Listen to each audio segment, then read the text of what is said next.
Heavenly Father, today we put on the full armor to protect us against attack. We put on the belt of truth to protect against lies and deception. We put on the breastplate of righteousness to protect our hearts from the temptations. We put the gospel of peace on our feet to walk in your light, peace, and freedom with the Holy Spirit. We rebuke anxious thoughts. We take up your shield of faith for protection to block and destroy all the darts and threats thrown at us by the enemy. We put on the helmet of salvation to cover our minds and thoughts, reminding us that we are children of a mighty King. We are forgiven, set free, saved by the blood of Jesus.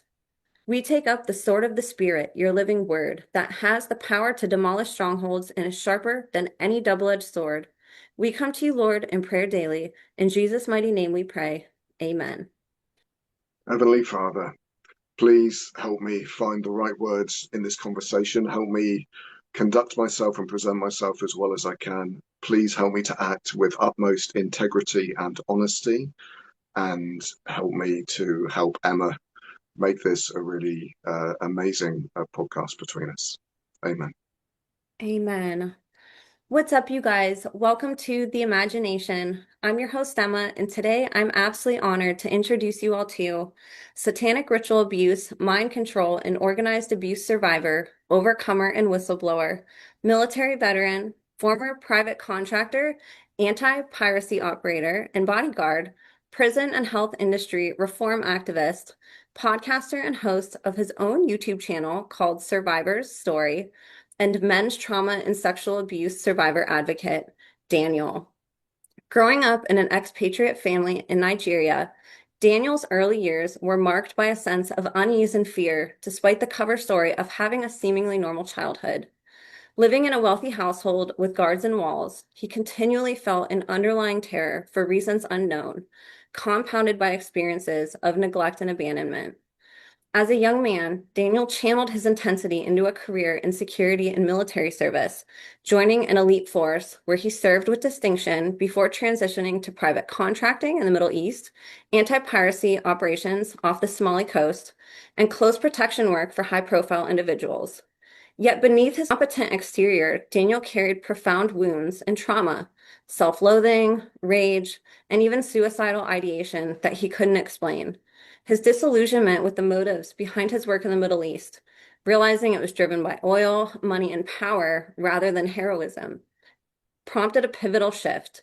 This awakening sparked a spiritual journey, diving into personal development and somatic therapy with the same fervor he had applied to his military career. In 2020, however, Daniel's life took a dramatic turn when repressed memories of childhood sexual abuse surfaced during these alternative and holistic therapeutic modalities he was seeking for personal development. These visceral, somatic flashbacks revealed a harrowing truth. From a very young age, he had endured extreme abuse, including rape and torture, at the hands of multiple perpetrators. The memories were so overwhelming that they triggered periods of psychosis to cope with the unbearable reality. Despite the horrific memories that flooded Daniel's mind, his core recollections remained vivid and emotionally charged, anchoring his belief in their truth. The intensity of these revelations led him to an understandable spiral of paranoia and rage between alter personalities that culminated in a public standoff with armed police that resulted in his arrest, marking the beginning of his journey through the judicial and mental health systems. Central to Daniel's healing was his journey toward forgiveness, a concept he initially resisted, fearing it would betray the children he suffered alongside. Through a spiritual exploration, he came to see forgiveness as a path to freedom, not a condoning of abuse.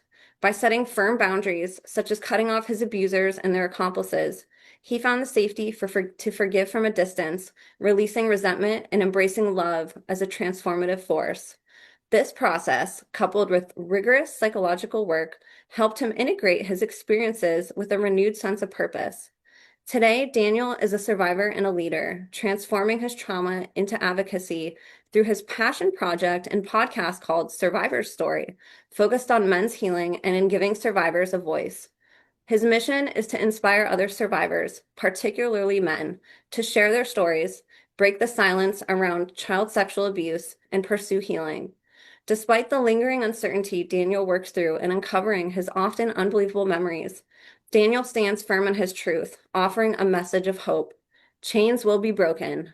His journey from a wounded boy to a warrior of forgiveness is a powerful call to others to confront their pain, find their voice, and to reclaim their light. In Daniel's own words, a message to survivors and to the world. You are a hero. Every survivor is a hero. Set boundaries, forgive from a safe distance, and let love set you free. Your story matters, and by sharing it, you can inspire others to heal and break the chains of trauma. Before wrapping up the introduction of today's guest, I'd like to share just a couple quick reminders and updates. If you're interested in being a guest on the show, if you wanted to share any information privately with me, or if you were interested in submitting a written testimony for my upcoming book series or to be featured on a Substack article, you can reach out to me via email at imagineabetterworld2020@gmail.com or standbysurvivors@protonmail.com. Additionally, I've teamed up with a couple of my favorite brands to offer you guys exclusive discount codes on products I love, such as Rife Technology frequency machines and CZTL's premium methylene blue. You can find all the relevant links and codes along with other resources down below in the show notes. Your support across all platforms is greatly appreciated, especially as I've had to shift to alternative streaming platforms such as Rumble and X following the termination of my former YouTube channel. I've just recently started a new YouTube channel, and you can subscribe to me there at the handle at Imagination Podcast Official that I will be and am currently rebuilding as well. This transition to multiple platforms is crucial to continue sharing vital information with the public and disclosure communities. So thank you all on the other side of the screen wholeheartedly for helping to make the imagination the safest space on the internet for survivor, whistleblower, advocate, and educator disclosures. Your support means the absolute world to me and to every guest on the show. So you guys, without further ado, please help me in welcoming today's guest of honor, voice for the voiceless, walking miracle, man of God, content creator, passionate purveyor of truth, and a man on a mission to set the captives free and to make the world a better and safer place for our children. The one, the only, Daniel. Daniel, thank you so much for being here with us today. It's such an honor to have you. Thank you, Emma. That was such an amazing introduction. Um, I couldn't have wished for a better introduction, so just thank you so much. And it's really a privilege to be here with you. I'm a huge fan of the work you do, and it's good to be here. And vice versa. I was extremely touched by the videos that you've put out, and I know we'll be referring to your YouTube channel throughout this interview, and we'll be showing a couple clips from one of your videos later on. But it's really groundbreaking what you've done with these videos and the work that you're doing with survivorstory.com on your website.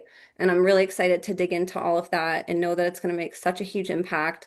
And so I just want to thank you from the bottom of my heart for your courage to speak out, for your courage to put yourself out there the way that you did. You Mm, really wore your heart on your sleeve, and you got very, very vulnerable with us in a lot of ways in those videos. And for people listening, I'm going to have his YouTube channel below in the show notes. I really encourage you guys to go listen to his testimony and to the additional videos that he'll be uploading of his own interviews that he'll be doing, as well with survivors, and branching out into being a podcast host himself. But I wanted to sort of go back in time, Daniel, and share a little bit about your background and where you came from. We'll be unraveling your story as we go through this interview, but wanted to give some background on where you grew up as a child and any important details sort of pertaining to, how and what got you into sort of this generational cycle that you were born into. okay, okay, thank you, Emma. Yeah, where to start? I'm the oldest of three boys. We lived in Cornwall and in Devon and in Nigeria for about 3 years in Nigeria. I spent the first 8 years of my life in Cornwall, and then the rest of my life up here in Devon, which is the southwest of England. Um, yeah, I'm the oldest brother of three. Um, I would say from the outside looking in, it was a very normal middle class family that I was part of. My father was quite successful. He tended to be a managing director or a very high ranking accountant within various firms that he worked for. My mother, from the most part, was a stay-at-home mum. And I, there was things about my childhood that didn't really feel good or didn't feel comfortable. But there was always this feeling that was bigger than what I could ascribe it to. So, there was what I would say is fairly normal stuff of being shouted at or being hit or being spanked on occasion. Um, my father being quite disciplinarian in how he conducted himself. But there was really a feeling of deep unease and terror that was part of my childhood that I couldn't really quantify. I didn't really understand why, especially looking back on it, like why I felt so strongly. Um, but yeah, so that's it. That's a brief introduction to my childhood.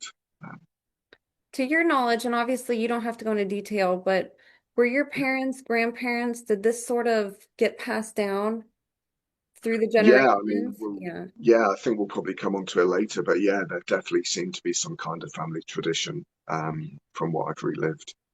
Yes, yes, but for I guess there's kind of my normal memory. There's my normal memory of my childhood and of my life. And then there's my memory of what happened after 2020 when I underwent experimental underground MDMA therapy for treatment of PTSD, which many people around me believed was from my military career. I'd always known really that it was something from childhood that was the reason that I'd carried PTSD with me for my whole life. But as a result of undergoing this therapy in 2020, these body memories, this reliving of horrendous things started coming back. Um, but just before we get on to that, I guess I would say there was two things that maybe really stood out to me that made me think that there was something really significant that had happened to me in childhood. And basically, one of them was in around the year 2009. I underwent NLP and hypnosis training to be a hypnotherapist and an NLP practitioner. And during the training, we had a timeline therapy. So for those of us that may be unaware of timeline therapy, you're basically put into a trance. You're guided back along your timeline, and you experience it from different almost like different zoom levels. And then the therapist will ask, where's a point that feels like there's something stuck or there's a gestalt of stuck energy. And then you zoom in, you zoom out, you zoom in, you zoom out, and you try to process and release it. And then it supposedly has a knock-on effect with all of your timeline, and you're rejuvenated and relieved and free to carry on as a new person. So in this timeline therapy, we went back to it was either 3 weeks or 3 months old was the sense I could have of it. We looked at it, we zoomed in, we zoomed out, and he actually zoomed out really far, and then we went in close. But at some point during the process, I lost all track of time. I lost all knowing of where I was. And I eventually came to later, and I had these foot-long trails of snot hanging out of my nose. I'd been crying horrendously. I was sat up on this stool, and I felt bereft in a way that I just didn't understand. I didn't understand. And I could tell that the therapist was deeply flustered. I later spoke with the other participant of the course, and they were saying, like, yeah, the therapist was there doing all these signs and symbols and trying all these different things to get me out of the trance, but I was stuck in this trance, and I just couldn't get out. I couldn't get out. So later that night, I called my mother. So my parents divorced when I was about 13, 12 or 13 years old. So they're separated this time. I was about 29 at the time. And I called my mother, and I basically said, look, mum, I've had this timeline therapy. Something really bad seems to have happened when I was either 3 weeks, 3 days, 3 months old, something like that. And she recounted an event to me where apparently my father was going to attack her, and she held me up as a newborn baby to protect herself. Um, which seemed strange at the time because it's not a very motherly thing to do to hold your baby up as a human shield. So that kind of stuck out to me, but I didn't say anything, trying to be considerate towards my mother. Um, But that was the explanation she gave at the time. So that stood out. That was like a real data point. That was a real moment of like something has happened. Um, Another thing that happened is I stayed in San Francisco 2010, 11, 12 on and off for a couple of years. And I was deeply involved with a spiritual community there, with a circling community, which is interpersonal meditation. It's based upon deeply seeing, hearing, understanding, seeing each other. And I was also very much into somatic therapy at the time. So doing a lot about trauma, trying to understand a lot about why I was such a mess, why just my life kept falling apart and it was such a pickle. And through the various workshops that I did, and through really listening to my body and really trusting myself, one day after a particular workshop, I, sorry, that's just gone off. Yeah, I basically locked myself in a room because my intuition told me to lock the door to make sure it was safe. And what proceeded was me sat in a chair with my legs started bouncing up and down. And then as I knew enough to just trust and surrender to it. And as I did, just this convulsing went through more and more of my body until my whole body was shaking and kind of flailing around, and just these strange noises were coming out of my mouth, and it didn't have any particular form to it, but just this shaking fit, and it lasted for about 2 hours. Now, over the next couple of years, I had many of these shaking fits whenever I felt safe, when I could stop it whenever I wanted to, but it was really profound. I knew it was intense trauma from all the study that I'd done, and I knew that there was something really powerful moving through me. And on one occasion in particular, I remember this sense of something golden, like light or energy, or just something golden that came and that took me away, and I had like a feeling of leaving myself, and that really stood out. Um, but those were the two only real clues that I had that there was something really significant that had happened in my past that I just had no recollection of. Before we get into the MDMA treatments, Yeah. how did trauma impact you growing up? Mm. And did you ever have anybody that acknowledged that maybe something had happened to you, or anybody reach out? Did you ever have somebody sort of see between those lines and ever offer to maybe listen to you or ask you if anything had ever happened to you, or did it just really get overlooked? Yeah, I mean, basically it got overlooked. Did anybody ever I mean, in my adult years, when I was trying to figure it out and I was asking my parents, like, what happened in childhood, I was told, well, I had my tonsils out when I was about 2 or 3 years old, and it was the most severe case of tonsillitis the doctor had ever seen. I nearly died from that. So they were like, maybe it's from the operation because it was a particularly bad operation and I was malnourished. My mum said that my father wouldn't let her come and tend to me when I was crying as a baby. So it was like maybe it's because I just was never soothed, and it's just the pain and the distress of that has stayed with me. Um, but there wasn't, yeah, that those were the ideas that I had, but nobody ever really confirmed that I was traumatized, and nobody ever really. My dad took me to a therapist once after they got divorced, but that was about the divorce, and it was a friend of his. And I remember being really on guard with that person and really being careful what I said.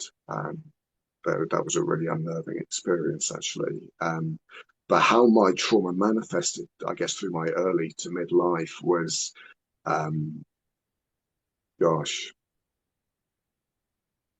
I think I've always been very good at maybe having like quite a calm exterior to on the surface at times at least.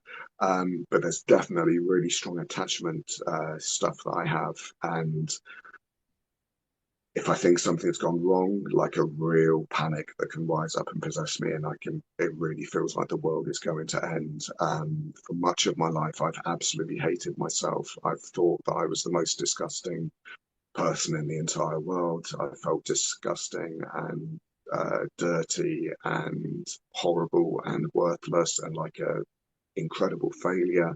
So those feelings have been with me through my childhood and my adult life, for much of my adult life. Um, and also anger, a lot of rage, a lot of anger that felt as if I wanted um, to destroy the world, basically, and an anger that absolutely terrified me.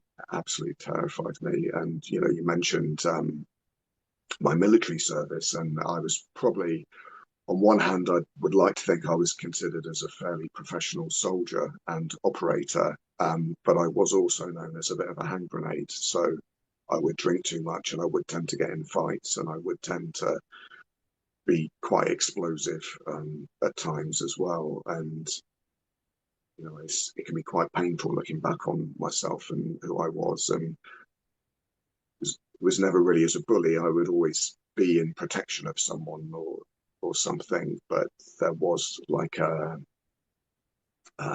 tripwire or a very short fuse that was there really. Um, but yeah, I think that, how else did it? Yeah. Oh, and every single time a relationship ended with a woman, I was beside myself and deeply suicidal. So that was really pronounced, and beyond what I understand. I mean, I know people can get like that anyway with relationships, but I mean, it was intense. It was really intense. It was really intense. The ending of relationships with women.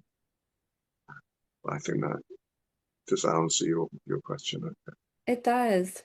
And out of curiosity, what drew you to the military of all different types of career paths at that time in your life? And can you talk a little bit about your Mm. experiences? You did do a lot in that time, and you were, sort of in this more elite force. I'd love to hear a little bit about what drew you to that and about some of those experiences. Okay, okay, yeah, we can talk about that. Yeah, what drew me to it? I wasn't really aware of what drew me to it. Just one day I decided to do it. I think the way that I rationalized it at the time was that I just wanted to prove myself. I wanted to become a man. I wanted to go through like an initiatory event to become a man and to prove myself. My mother seemed to think that it was because I was terrified of my father and it was to protect myself. That's what she said. Um, but yeah, for me, I was just more aware of, yeah, proving myself, becoming a man, and doing something that really challenged me. So I won't say the name of it if that's okay, Yeah. but it's considered an elite force, so it's not special forces and it's not conventional forces, so it's something in between. Um, yeah, but quite a highly respected unit, and with a pretty long and arduous basic training for you to get into, for you to pass, really. So my career was pretty, to be honest, was pretty disappointing. I had a deployment that involved interventions on ships that were leaving Iraq, basically. So we were boarding them in the middle of the night, often having to cut our way in, taking control of the crew, getting them to a holding area, getting them out, keeping them away from Iranian waters, that kind of thing.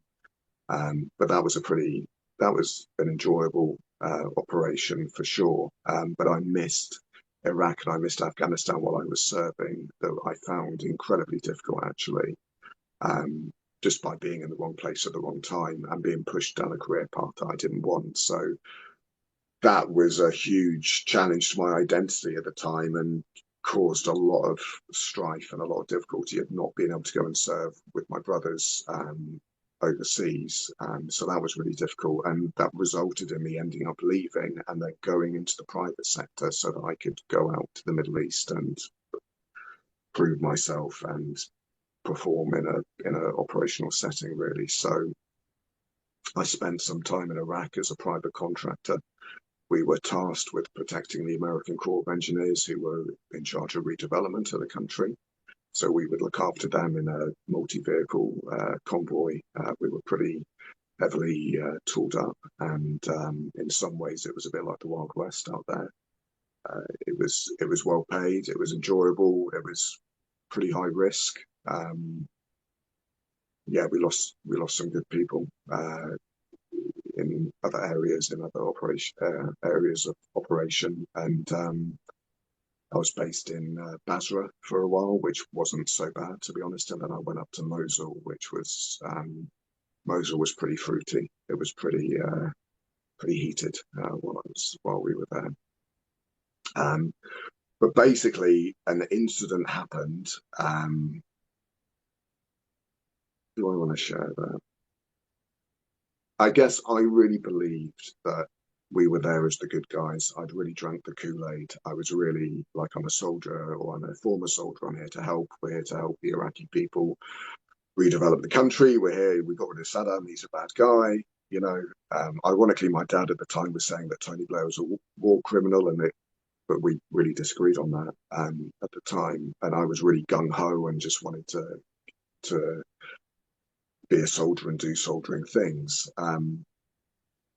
But basically, an incident happened where we were moving up the main supply route, and there was a threat on the road up ahead of us. So we decided to go what we would call go kamikaze. So we would basically cross over the center median, and we would go up the wrong way up the motorway, basically with our lights flashing and with lasers um, flashing around the place, and moving traffic off to the side because there was a threat. So I think it was a dead animal or a vehicle that often stuffed with explosives. So as we were crossing the centre median, there was a vehicle that was coming basically, and the top gunner didn't fire any warning shots or didn't do anything to stop the vehicle. So I, as a side gunner on this occasion, basically fired a couple of warning rounds to stop the vehicle. It stopped, but basically as we drove past, I can't remember if any of my rounds struck. It was difficult to see as we were driving along. But what I did notice in the vehicle was that there was a family in there. There was a couple of children in the back, and I guess that I was also going through the breakup of my marriage.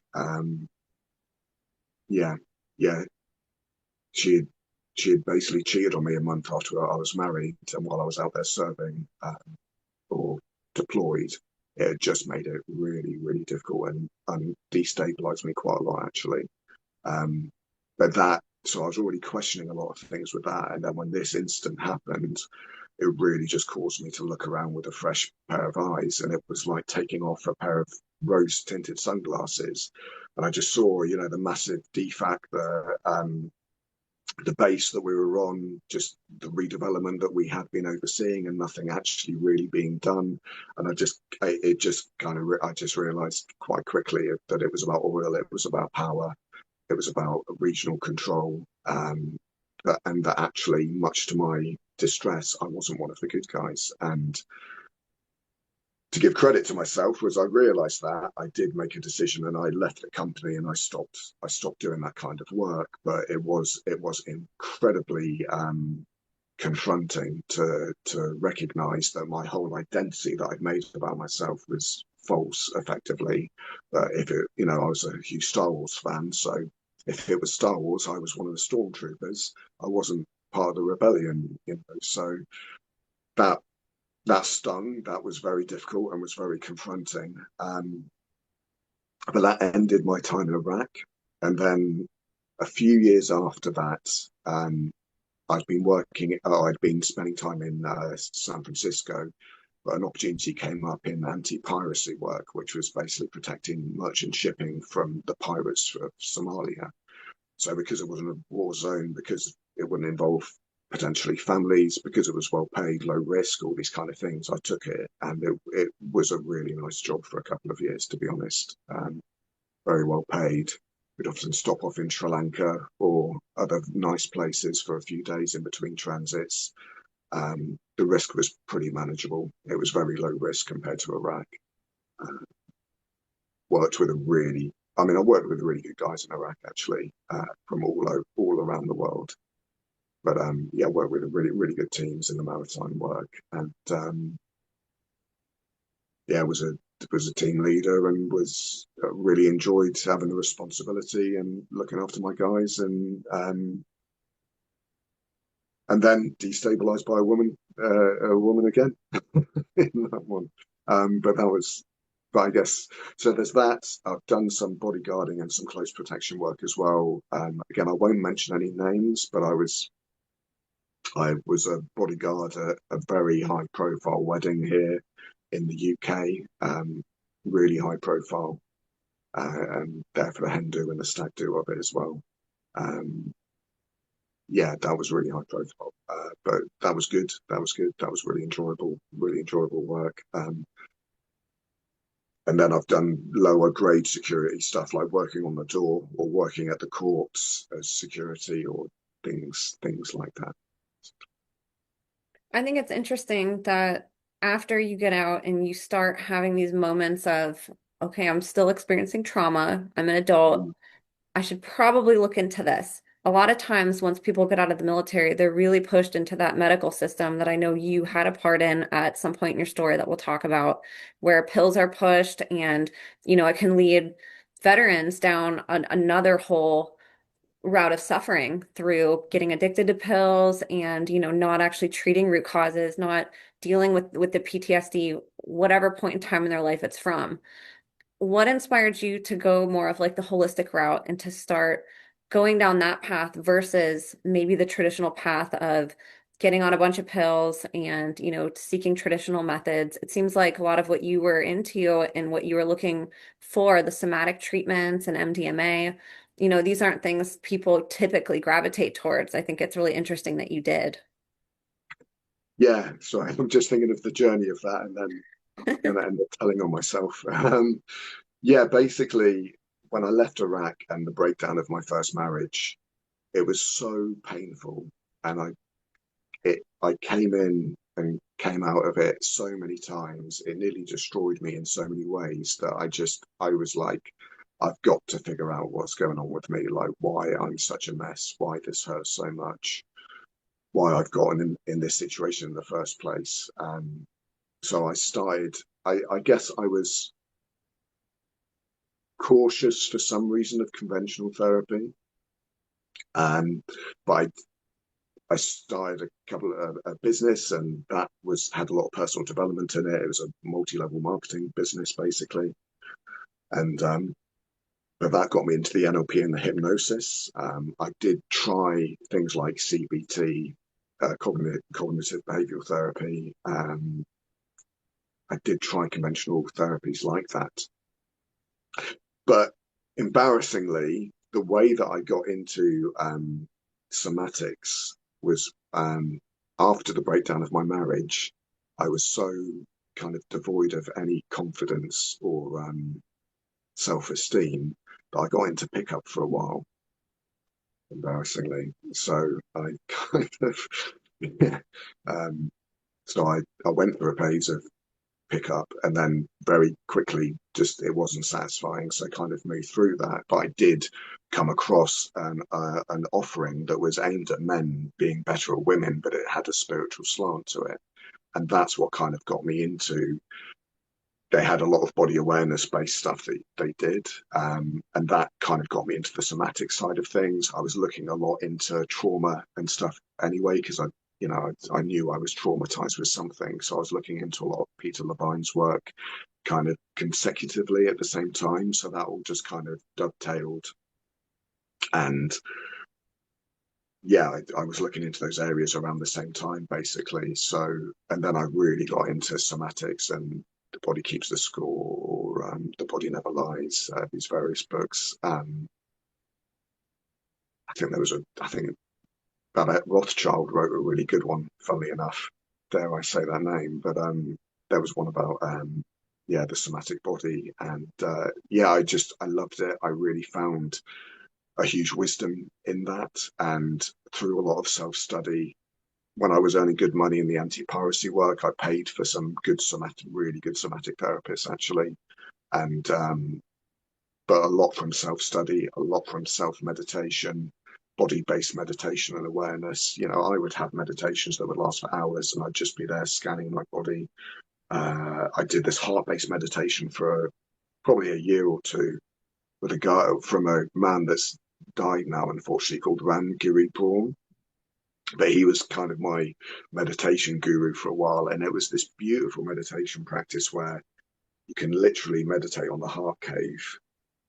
You can actually start to feel the sensations of the heart, of that chakra, of that energy center in your chest, and then you can start feeling that energy radiate out through your body or towards other people.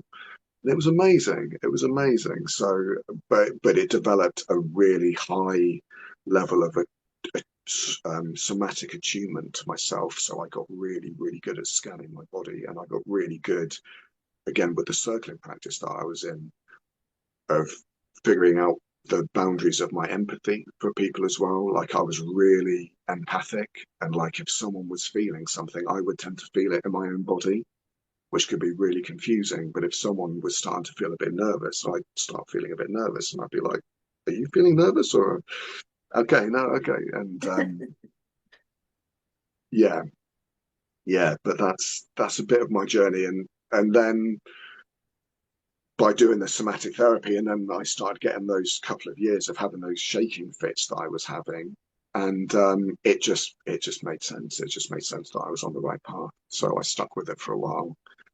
Um, there was a lady I was with who I said to her, she was training to be a somatic therapist, ironically, but I said to her one day, look, because I told her about it, I was like, look, it's happening. And she actually said to me, oh, I think you're just making it up, or you're doing this for attention, or words to that effect, as I was sat there with my legs starting to bounce up and down. And that kind of shut it off. That was really the beginning of me shutting down, or that part of me closing down for a few years, to be honest. But I hope that answers your question. Before you started having these revelations that we're going to talk about next through the next period of your healing, going through the MDMA treatments, did you realize that you didn't have memories from childhood, or did you ever think it was Mm. strange that you had missing time at all? Or did that not really cross your mind until you started having your memories come back? No, that's a great question, Emma. No, I had a really weird lack of memory of my childhood. It was just pretty much blank. I'd have sporadic memories, and but there was just like a fuzz. There's like a fuzz or like a layer of something over my childhood, and then even with stuff that I knew had happened with my dad, for example, from normal memory, as I got older, that kind of receded and it got less bad. Like it was like, oh, he just spanked me, or he didn't hit me, or oh, that time the TV got broke, that didn't happen. And there was this weird fade on my memory and of what memory I did actually have. So, yeah, to answer your question, very limited memory of childhood. It feels a bit vulnerable to say, but I guess it's the second time it's come up, so I'll say it. And just Yeah. this is for other survivors, I suppose. I guess what I also struggled with in my childhood and my adult life was a lot of really difficult ideas or fantasies, I guess, about sex. And in a way that made me really worry that there was something wrong with me, or that I was you know, some kind of predator or something, because I would have these, really, say a rape fantasy or something like that, which obviously, knowing what I know now, I know is really common. But at the time, I just thought like, um, there's something really wrong with me, and so part of the tension of me growing up was keeping this containment around my anger, my rage, my pain, my self-disgust, my self-loathing, and just trying to just keep a lid on everything, really. But that just felt like something worth sharing, actually. No, thank you for sharing that. That is common, and there's a lot of shame attached to that. Like you said, a lot of people aren't comfortable even trying to approach that because they feel like even admitting that makes them a predator. Mm, In fact, that's mm, a really common side effect of abuse that's not talked about enough. And I think a lot of people carry unnecessary shame because we're not having these conversations around that and sharing how normal that is. Yeah, And that it doesn't mean that you're a predator. It means that, again, your body's trying to tell you something that you went through exactly. that's just stuffed down so much, and unfortunately these things can pop out and, manifest and recall themselves in really obscure ways. And, it Mm, doesn't make sense unless you have the context for what you're actually seeing in those, fantasies or memories. Like you really yeah, need the context for it, which a lot of people don't get right away. yeah, yeah, exactly. Yeah. Said it beautifully. Um, yeah, I mean, I was recommended, or I had the details of an underground therapist passed on to me, with with the intention of addressing PTSD. Um, so I spoke with the therapist. We had some initial conversations.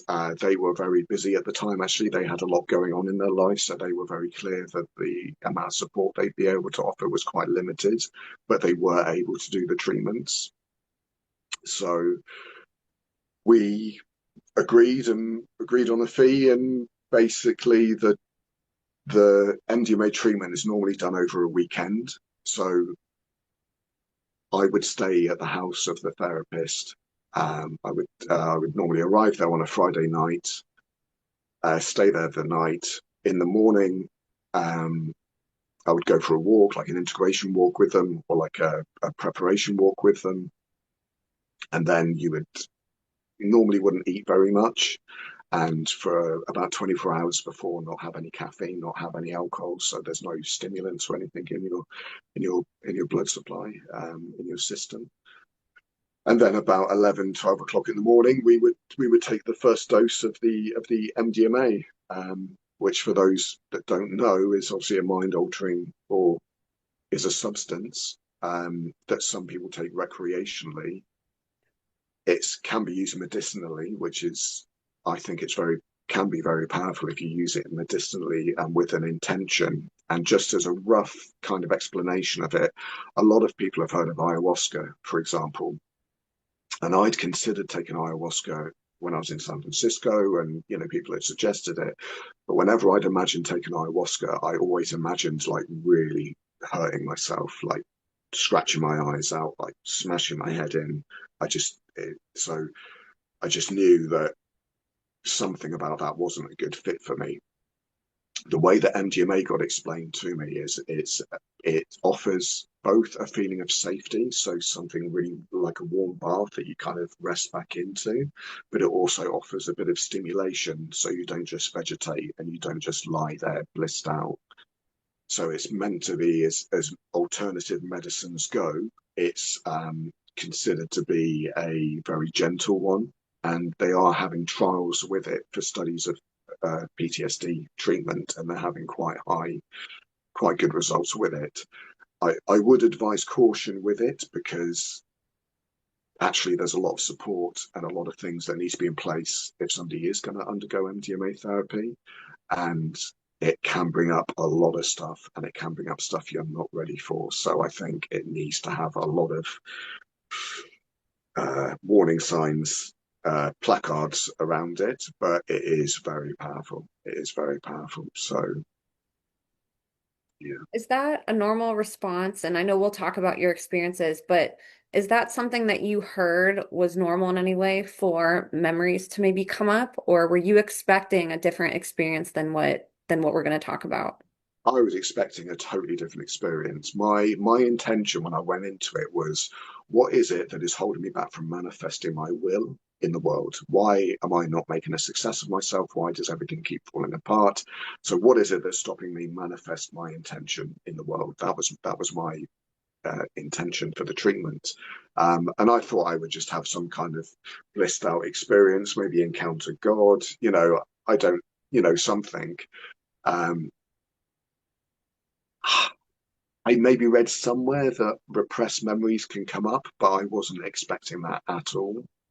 Um, yeah, I didn't know. I didn't know what to expect, to be honest. But I didn't expect, like, and what came lasted for hours and hours, and then went on through the night, went on through the morning. It was intense. It was really intense what came. And so let's talk about that first time that you did it. And, Yeah. I know you said you went and took a walk. Maybe you could walk us through the process of what it feels like and, what they have you do, and then share how your experience went throughout that first session. Okay. Okay. Yeah. So yeah, I think in the morning there was like a light breakfast and then a walk with the facilitator. Bit of it just getting in my body. There were some rocks to climb on. We had to walk through some woods, and then we had a chat and we talked about my intention. We talked about what may come up and what we discussed the medicine and just how to work with it, how to kind of relax into it and just let it do its work. Um, so that was kind of the prelude. We then the facilitator went back early to get the house ready, and then I came back at a agreed time back to the house. And it involves it was basically in the front room. There was like a small mattress for me to lie on, and it involves putting on a eye mask, a blindfold, because that apparently just helps the medicine take effect and helps you to kind of go inwards and to go deep. You take two doses typically. You take an initial dose and then a top up dose after about 2 hours. So I took the initial dose and I laid back and it began. Shall I go into it? Yeah, let's do it. Yeah, yeah. I was just thinking as well because we have the footage as well. Do you want me to talk about it before we show the footage or Yeah, maybe you could share yeah, sort of what your experiences were, and then we can turn the video on and we can show what it looked like, what you were going through. yeah. Okay, so the first treatment for a while I was just laid there and I was just feeling quite nice and was just laid there. But I knew from all the somatic work and stuff I'd done in the past, I just knew to surrender to my body and I knew enough to let go and I knew enough to get out of my own way. So as I was laid there, I basically, after a while, I just started making a noise and I was laid there and I just started going, ah. And then I just made, I don't know how long it lasted for. It must have been 5, maybe 10 minutes, but I just made this almost constant stream of noise. And then the noise kind of changed its tone at some point and it got more distressed and it was more like a ah kind of pitch. And as I was going through it, I was thinking, this is what it is. Of course, it's me getting my tonsils out, or this is me getting some dentistry work done, or something like that. So that's what my mind was thinking. I was thinking, yeah, this is trauma. This is the tonsillectomy that I had, and this is me, the repressed noise of me having my tonsils cut out. So that's what I originally thought. Then, as it continued, the noise kind of came to a stop. Um, and then I just very slowly, very gradually I adopted this weird crab like position laid on my back. And I started making a strange guttural noises and moving, and then my legs were rocking. And again, I just knew enough just to follow my body, just let whatever's going to happen happen. I knew I could stop it if I wanted to, but my body just started rocking and moving. A few grunts and groans, but I just thought, maybe this is birth. Maybe this is me having a because I knew I had a really difficult birth. So Mhm. um, maybe this is the difficult birth that I knew about. So because I was in that almost fetal position. But then as time went on, the position I was in became more pronounced, and I wasn't very quick coming to my conclusion. But after about an hour, when I was laid on the floor, I was laid on my front. My hands were like this. My hands were crossed, and my legs were kind of splayed open and outwards behind me. And I was like this, and I could feel this pressure on my jaw, and my jaw kept getting forced open, seemingly by this invisible force. And then I would feel this retching, this horrible pressure in my throat, and I couldn't breathe almost. And at some point, it dawned on me. I was like, wow, okay, I'm reliving being raped here. Um, I could feel at times I would get almost like an echo ghost feeling in I guess, in my behind. Um, I would be laid on my front like this, and then I'd be on my back, and my legs would be up really high. And I just knew enough. It didn't phase me. I knew enough from all the shaking fits and stuff that I'd had in the past. I just knew to go with it. But it just became really clear. I was like, my God, I'm being raped. I'm being raped. Um, so that went on for a while. That went on basically, the treatment is supposed to last for 6 hours. So I was rolling around on the floor for 6 hours. I had the top up medication at 2 hours, 2.5 hours. I was just basically rolling around the whole time in these different positions. And what I could kind of gather just from the positions that I was in, I was like, okay, there's at least two, possibly three men that are raping me. And I could tell they were men because I was obviously being penetrated. Um, from both ends and at times quite forcefully, it felt like. So I didn't know what age I was. I just knew that I was a child at some point. I knew I wasn't a man, like my body felt young, if that makes sense. But I didn't know how young at that point.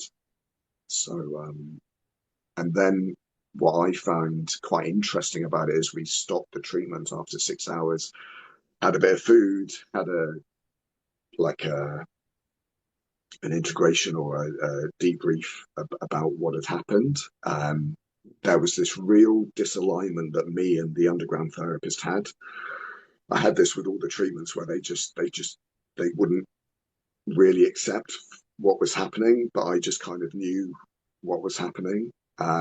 And then later on, as the evening went on and I went upstairs to sleep, as I was laid in bed, I just started feeling really horrible, and I started feeling like I was dying, and I just felt stuck, and I felt horrible, and I felt yucky, and I was just like, okay, I'm just going to let it happen. And the horrible pressure receded, and I started reliving in the spare room more of this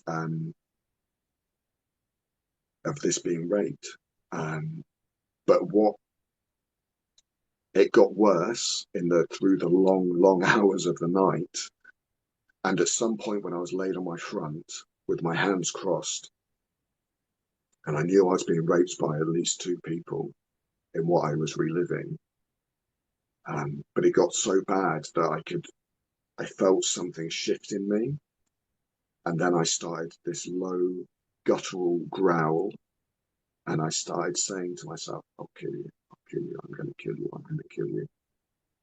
And then I had some kind of impression in my head, like a thought there was something along the lines of, like, if you don't cooperate, if you don't do what we want you to do, well, then there's an easier target next door and we can go to him.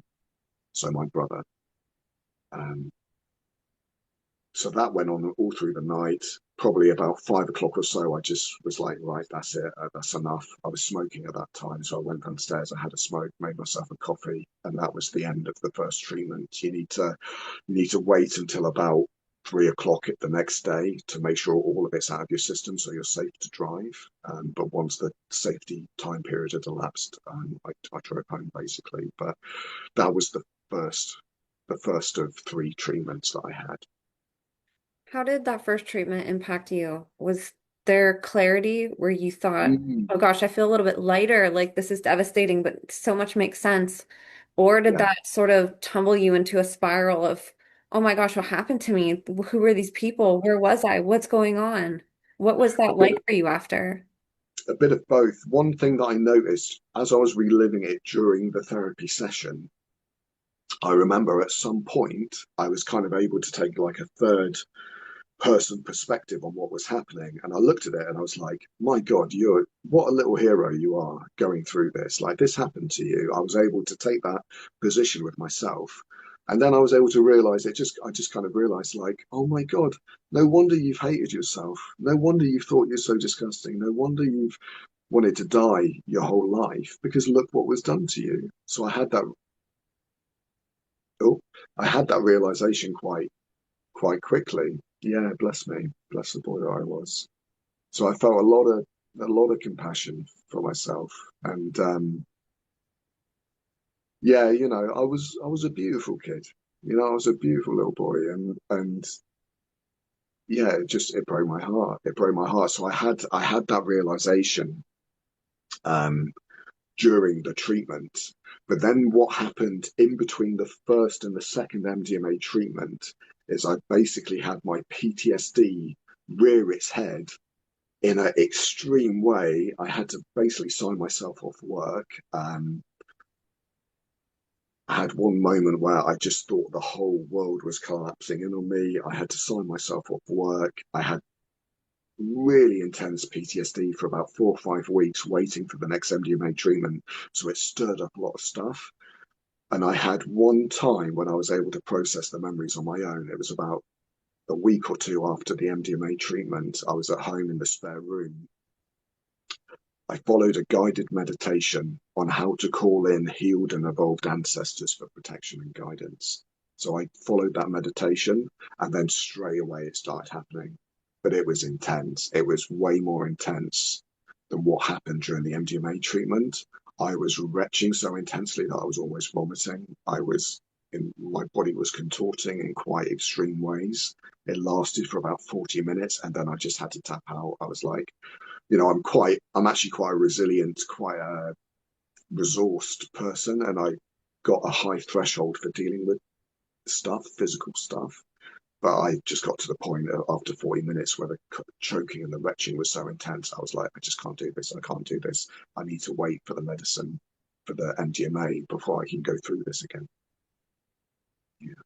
It's amazing what our bodies and minds are capable of, and that we're not taught about trauma in the way it actually exists growing up. You look at therapists and they're not even taught that our bodies are capable of recovering lost memories in these ways, and that we can reenact things, and that our bodies can contort to actually be in positions that we were in way in our past, and that our bodies can feel like they're a struggling little child when we're a grown adult, and make the same noises and have the same feelings and the same thoughts as a memory that happened, 10, 20, 30, 40 years ago. It's really incredible. And I think it's amazing that you were able to get footage of that. Yeah. I think a lot of people suffer with that, in Yeah. silence. And of course, it's very vulnerable. If it's happening in your home, I'm sure the last thing people are thinking is, "Oh, I'm gonna go set up my cell phone and record myself," But I think it adds a lot of validity when people can actually see this and experience it. And you had somebody there with you during that MDMA treatment. The 3 times that you did it. What was her response to that? Was she very comforting to you in a sense of being accepting of what you were saying? Um, Uh, or was she a little bit freaked out by that? she wasn't freaked out, but she wasn't confirming or comforting. So she had a thing,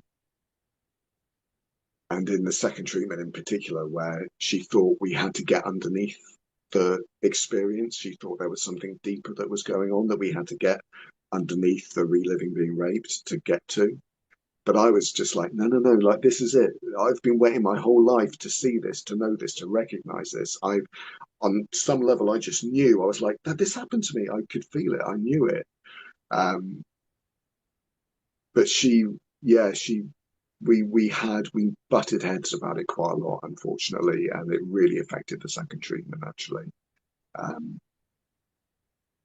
yeah, I really wish, she was suggesting, oh, maybe I've tapped into some kind of universal field of human suffering, and I'm processing pain from the human collective, consciousness basically. And but but I had it with a lot of people that were really resistant to considering that this literally happened to me. I Well, had that a lot. it's like just so out of the realm of what we think is possible in the world, like it's devastating to think that these things could be in such close proximity to us.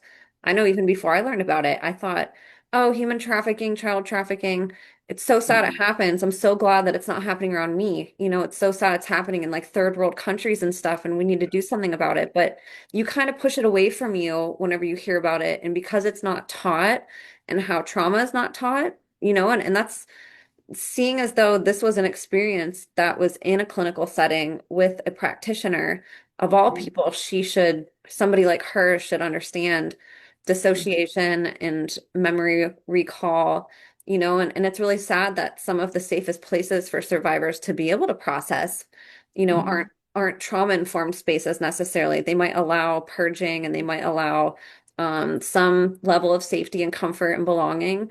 But there's also a lot of kind of brick walls when it comes to this stuff and where people's education levels are. yeah, yeah, absolutely. And there's so much in somatic therapy, somatic experiencing that I just wish was more widely known. It would just be amazing. Something I just thought of, which I'll mention actually, is a sort of a theory that I developed or an idea that I had, is that as a survivor, in some ways you ingest the energy of what was done to you, but you also ingest like the energy or the expectations of other people. So as I later came to see, I tried disclosing this as a child, but nobody ever believed me, and I was told, and I was conditioned, and I was pressured, and I was made to believe that no one would ever believe me. So there's also something that I think I give off, which makes it hard for people to believe me, because there's my own layer of disassociation, there's my own layer of disconnection from it, there's my own layer of the expectation that you're just going to think I'm making this up. So I think some people, if they're not, this is what was great for me with like the circling practice, is being aware of what comes into the field, and like, is that disbelief, is that mine, or is that something that is being carried in the collective or in the person, or whatever. And I think quite a lot of people got caught up in what I was maybe giving off, as well as just how horrendous and confronting, and just how it naturally makes people go like this.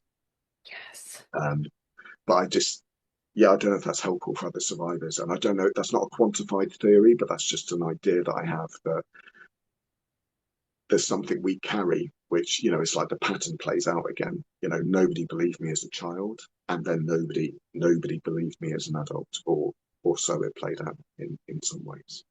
Almost like an energy emerges unconsciously from so many years of having that pounded into your head, these like limiting beliefs almost, where it's Yeah, like, even though you want to overcome that, you might not be there yet. And if you're working with somebody that's very intuitive, somebody that's working with energy or more like holistic, they could maybe pick up on that and you know, pick up on sort of that disbelief in a way. yes, yeah, and not necessarily identify with it themselves, to Yes, be curious about the disbelief. 100%. And so what do you say? I want to go into the second and third session. What do you say we bring up the video from your YouTube? So you Yeah, have three clips, and the entire video is, I think 2.5, 3 hours total, maybe a little bit over that.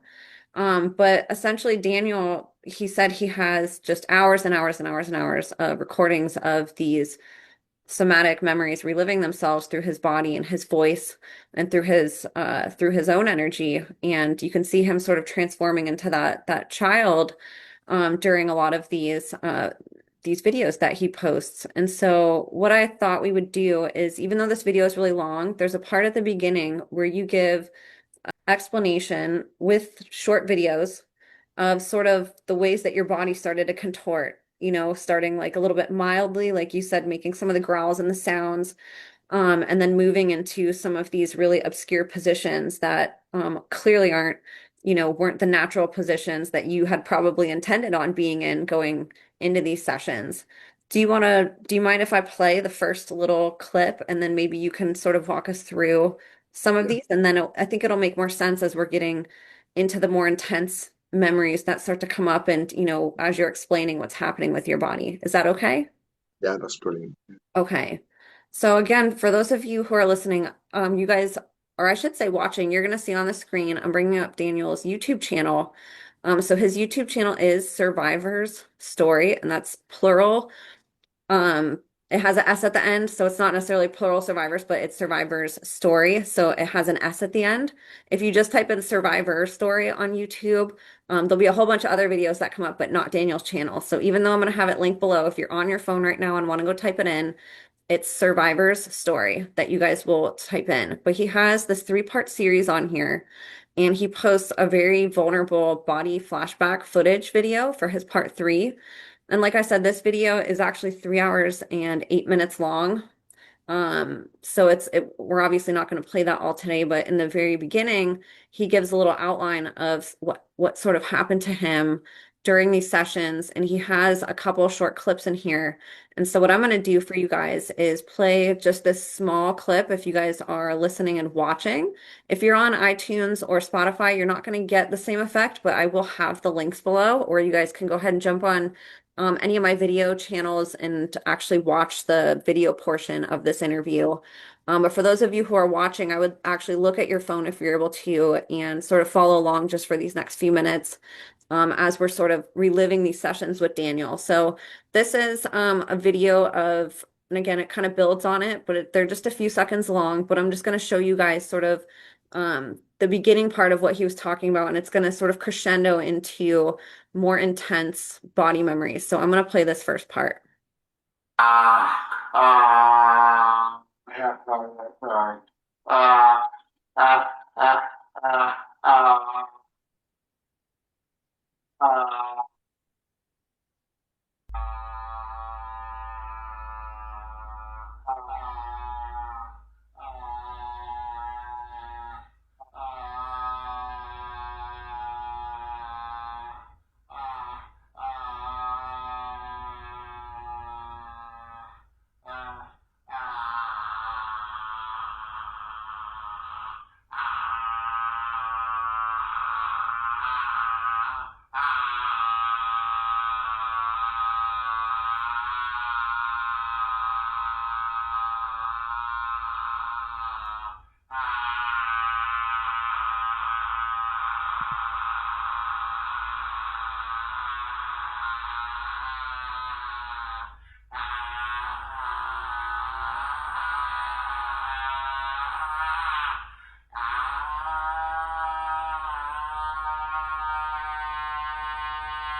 So obviously, as you explained earlier, your initial thought was, oh, this is my tonsil memories. This was what I was maybe repressing going through a surgery. And watching that, it's easy to see how you came to that conclusion.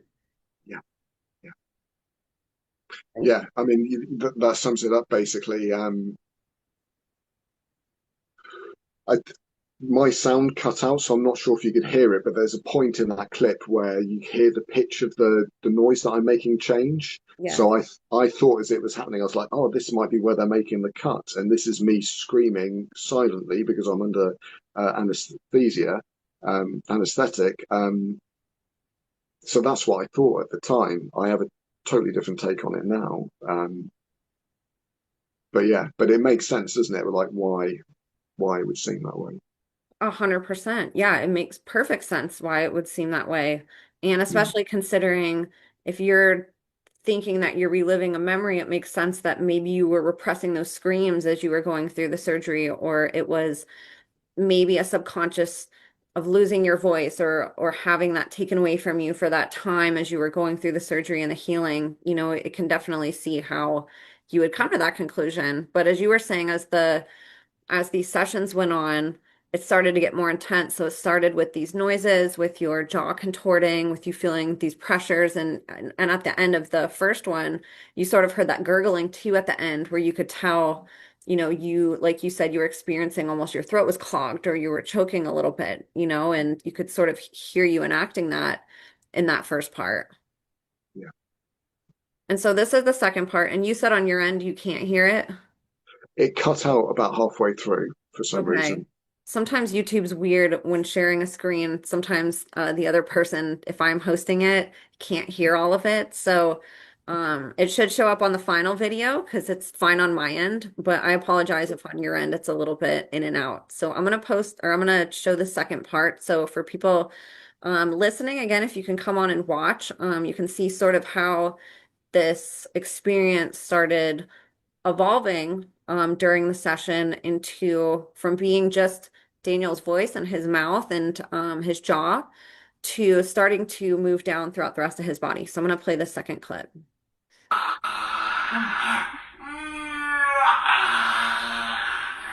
Oh.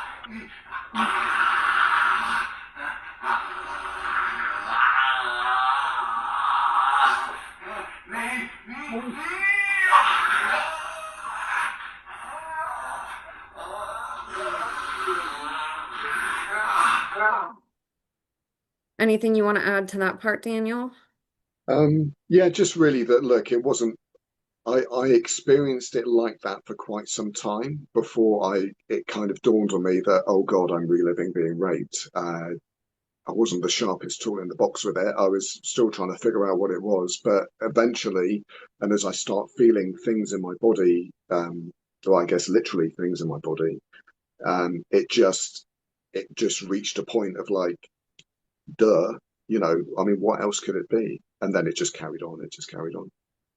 And there was one more little part that I forgot to show that I'm going to bring up, just that was in the beginning too, right after this part, where Yeah.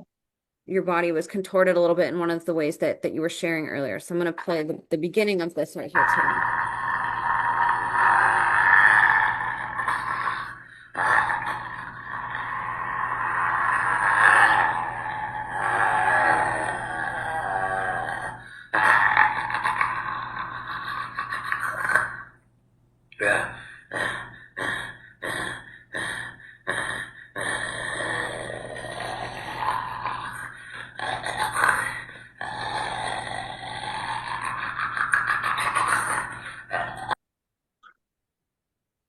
And so there was that part. And then here is, let me go move this just a little bit.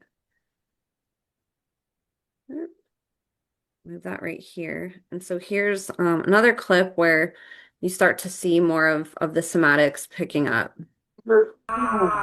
Show me what the thing does. Ah!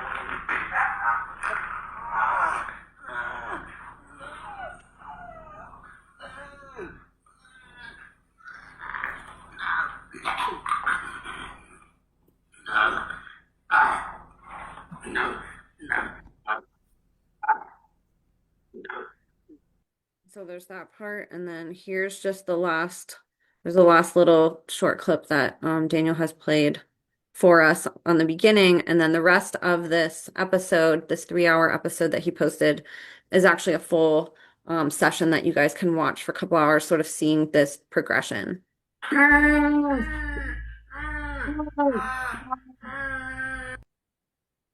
Maybe it was a little bit before that. Maybe it was a little bit longer. Oh, I guess that was it. It was just more of like a short one. But yeah, so you can see if you're watching, these are very obscure positions for his body to contort to you. And as you said too, and as you can see in the rest of this video, there's a lot of video footage of you having your hands in this position. And if I'm not wrong, that likely means your hands were tied together, correct? Yeah. Yeah. During these experiences, which is just horrific to think. And it's on Mm. the full video, he has a little picture of him as a little boy in the corner. It's just devastating, just trying to picture a little boy going through things that are, contorting his body in that way. And you can literally almost see with your own eyes. You could picture the multiple people in the room with how your body's reacting, and to think about how young you were, how terrifying that must have been for you, and I wanted to get into the second session because you had more revelations during this one, in a completely Oh, almost, a way deeper experience almost than that first mm, time. yeah, no, it really, it just took off again, the next level, really. Just on the clips that we just showed quickly, I hope you can see with the one where I'm kind of like this, like moving, that's the one, that's where I thought I was maybe going through some kind of rebirth or Oh, some yes. birthing Yeah. process. But now as I look at it, it's like, no, you were being raped. It just wasn't fully animated yet in the somatic. You can see in the footage of the second treatment, you can see how gradual the medicine works and how it gradually opens up my body to being fully expressed. But yeah, let's talk about that second process. So the second process started much the same as the first, with a walk in the morning and preparation talk, and then taking the medicine, laid down with a blindfold with an eye mask on. And excuse me, it started in much the same way, of being laid there for a while, and then after a while I just started rolling about, but it happened more quickly, and I started rolling about as if I was being raped. So I think there's one point actually where I cry. You can hear me cry out, before it really sort of takes hold. But yeah, then my body starts moving. What it stands out in particular about the second treatment is that maybe about an hour into it, I start speaking in a voice that is a different pitch and a different tone to my own. And I start speaking very specific things. So, I was laid there rolling about in these contorted, embarrassing, exposing positions. And at some point, as I was late, I just started speaking out. It's not your fault. I just couldn't help it. It's not your fault. I just couldn't help it. So the language pattern came out. I'll try and do the pitch and tone. Actually, I'll try and do pitch and tone. So it went a little something like this. It's not your fault. I just couldn't help it. It's not your fault. I just couldn't help it. So I can remember the pitch and the tone from the treatment. But as that started happening, I was like, what on earth is this? I had no precedence for that. It very, very clearly felt like this isn't my voice. This isn't my voice. Why would I be saying this for a start? And the pitch and the tone is like weird and creepy. And I just knew it wasn't me. But what I discovered as the treatment went on is that my body was acting as some kind of audio recorder that was repeating what I'd heard, but that my conscious memory, that my mind had blocked out or had blocked out, but that it was coming out literally like a dictaphone. And the language pattern was really quite alarming, actually, because it started and it progressed. So it started from, it's not your fault, I just couldn't help it. It then progressed to, it's not your fault, you made me do it. It then progressed to, it's all your fault, you made me do it. And then it progressed over the hours to, you made me do it, you're a dirty little boy, you deserve this. And then it progressed to, if you tell anyone, we'll kill your mummy and daddy, and then we'll do this to your brother, and we'll kill him as well, or we'll do worse to your brother. So you can see all of this on the footage. But it the way there's a bit in the footage where I'm stuck with the voice just saying one thing for about an hour. So it was really, and I mean, I'm so impressed that you watched all of it, Emma, because it's an ordeal.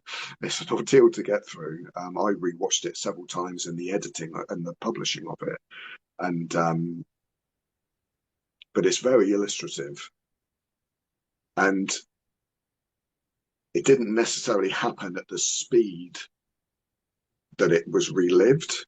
But what I've come to figure out with these body processes that I've had is that in one reprocessing, I may relive one layer of the experience. So I may relive the voice that's spoken. On another, I may relive the same thing, but this time I feel the shame. And then I may relive it again, and this time I feel the rage. And then I may relive it again, and this time I have my own little voice that's saying, I want to kill you, or I want to escape, or just leave me alone, or what's wrong with you. So I've relived this and other gestalts, multiple layered, multiple levels of experience coming through like one layer at a time. But yeah, it was extremely distressing and just alarming, and it just became so clear to me just how practiced it. He sounded almost bored the way he was doing it. You know, like someone that picks up the phone and is just used to answering the telephone. It had that kind of familiarity to it, which is horrifying that somebody would be so familiar with conditioning a child in this way. I mean, it's shocking. It's absolutely shocking. But this guy knew exactly what he was doing.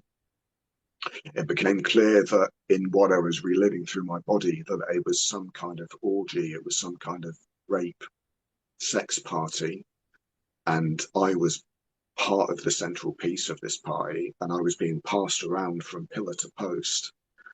And I also remember there was a group of men, and one man in particular that terrified me. And I later come to call this man the Beast, but he was a big, brutish. I later came to see him or to recollect his figure and what he was like. He was terrifying. He was a sort of man whose anger would make the room shake, seemingly.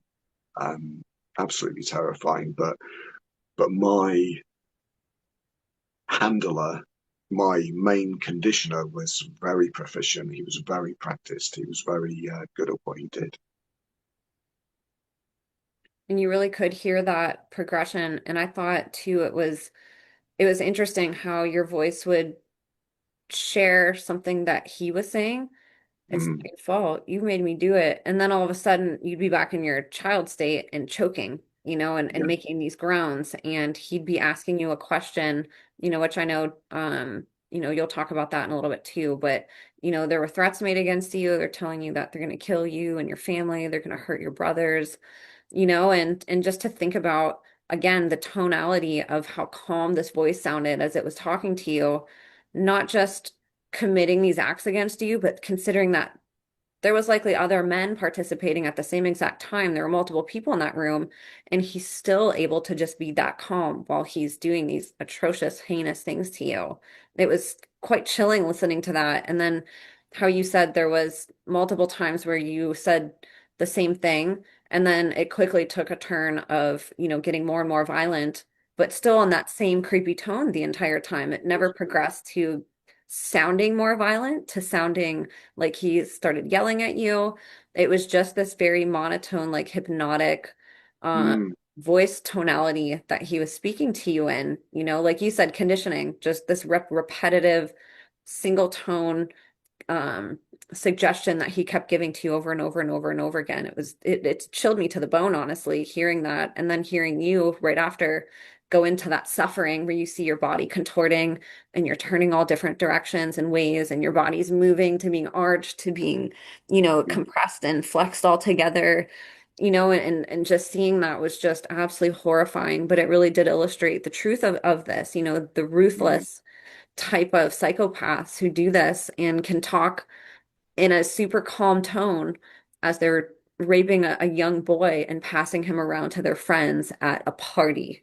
It's just absolutely horrific to consider, that little boy in that photo that you showed and that we showed earlier, going through that with these men, and especially this one that you talked about, the beast, this huge, giant, massive man that was just terrifying, and my heart just goes out to that little boy. I know he's smiling at you today thank for you. helping expose what he went through and giving him the voice that he didn't have growing up and turning into the adult that he needed.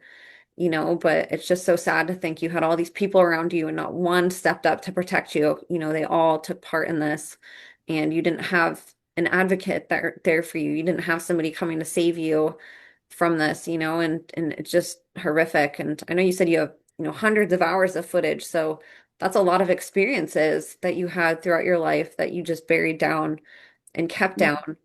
Um, Is there anything else that you wanted to add to that second session before we talk about the third?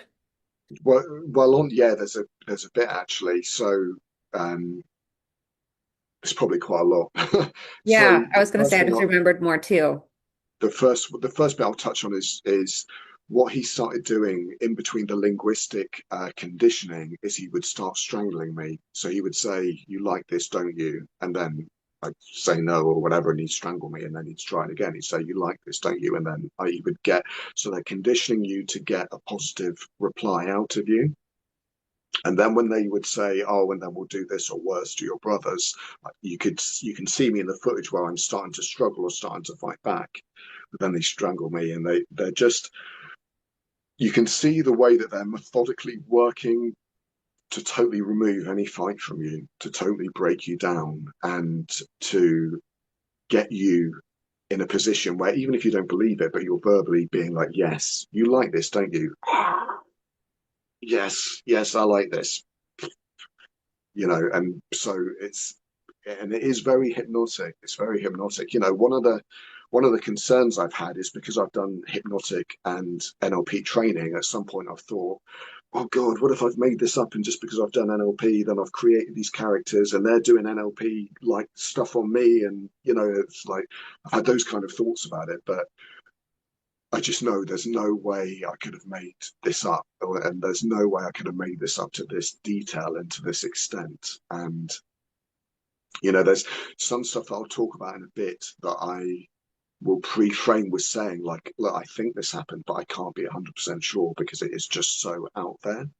So I have to be open to the possibility that it's psychosis, because at some point later on in my journey, months down the line, as I started reliving stuff, I was reliving the same phenomena, but my mind went off and had a fantastical spin on things. So I did descend into psychosis, unfortunately. But I don't think that was happening at this point. Like I stand by these experiences.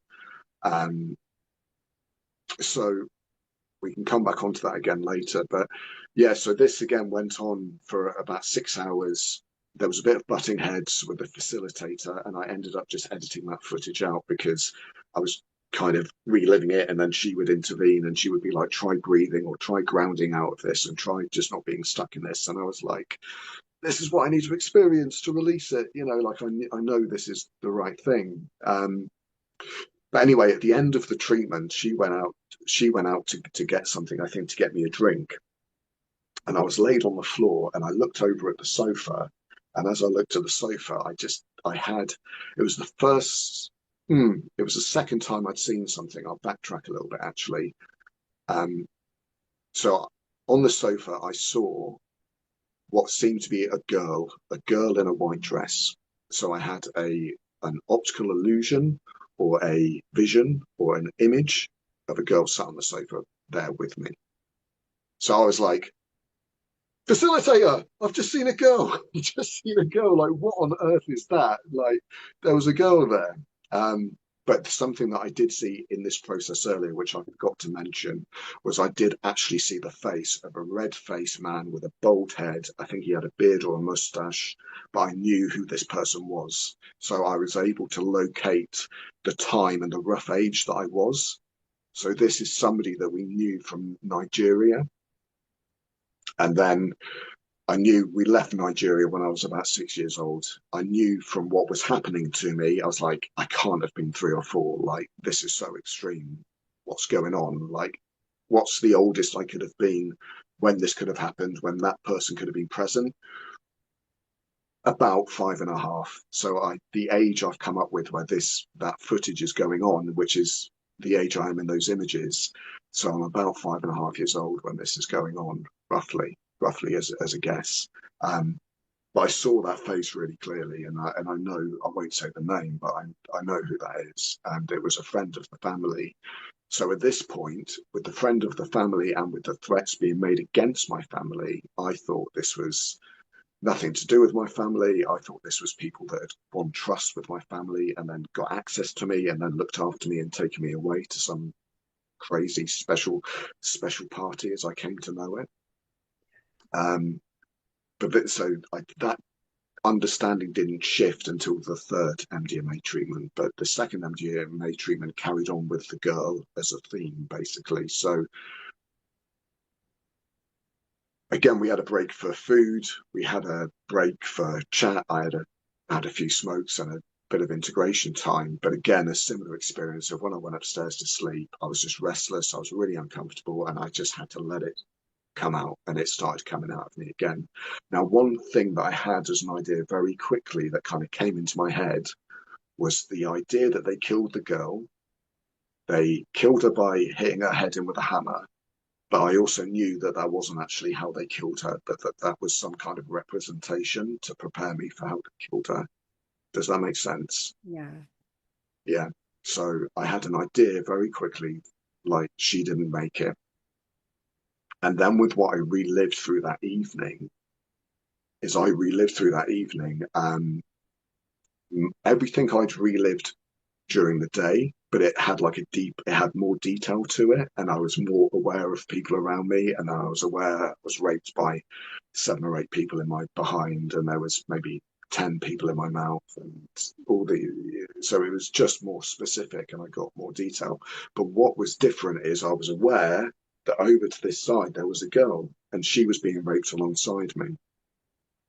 So I remember at one point, I actually reached out, and I can remember really distinctly, I tried to be strong, and I tried to reach out to her to let her know that we were going to be okay. And I tried to be a bit of a little hero to project some kind of strength and some kind of reassurance to her.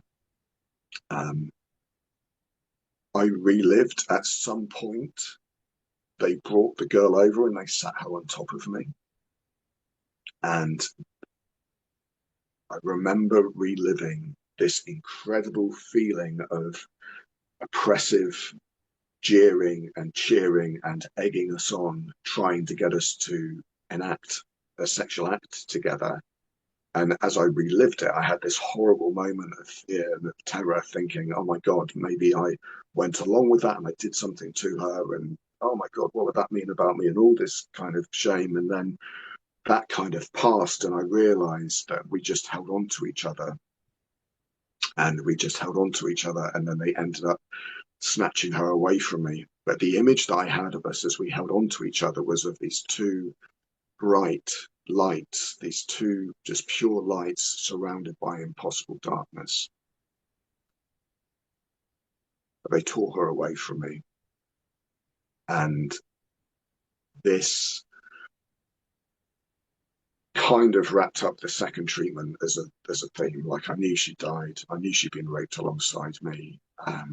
Didn't know her name. I had a rough idea what she looked like. So I managed to get like probably an hour's sleep. Again, woke up, had a coffee, had a few smokes. And in the morning, I was again feeling a lot of stuff. So I went downstairs. The facilitator was still asleep. And I had another process in the living room on my own that lasted for about 45 minutes to an hour. And this was a gestalt that I later came to call the last breaking, because I relived this a lot of times. And it was a particularly horrific rape at the hands of the man that I came to call the beast. And in this rape, he was raping me, pulling my head up between my legs so that my body was folded in half and compressed so that I couldn't breathe effectively. And he was violently raping me for quite some time. But what I was reliving was that I was fighting back, and I knew that this was after the girl was dead. And I was fighting, or I was saying, like, you shouldn't have killed her. You're so stupid. You shouldn't have killed her. She was just a little girl. She was just a little girl. You shouldn't have killed her. What's wrong with you? What's wrong with you? And I think I was even saying, I'll kill you. I'll fucking kill you. I'm going to kill you. What's wrong with you? So I was having my own voice a lot in that gestalt. Um, but I relived that for about 45 minutes and then had a break, uh, had some food, had a chat with the therapist, and then eventually drove home once I'd settled down. But I remember even on the drive home, and this terrified me, I had rage that I struggle to describe. It was so intense. I was driving and I was literally like, just almost like I was going to explode up out the roof of the car. I just had rage for about 4 hours on the drive back home. Um, and that evening, as I was sat at home, because I knew that at least one of the people involved, I was formulating a plan in my head of like, I can get his address off my dad. I can just say I want to catch up with him. I can go there. I can capture him. I can extract information from him using force, and then I can kill him. So I didn't do that. I wouldn't do that. But that I was so beset by the pain and the anger and the anguish of I could just feel that this girl had died. Um, that yeah, I really scared myself for one evening where I was sat considering doing really bad things. And then basically between the second and the third MDMA treatment, I relived every day for sometimes 2 or 3 hours more gestalts, and a lot more stuff came through.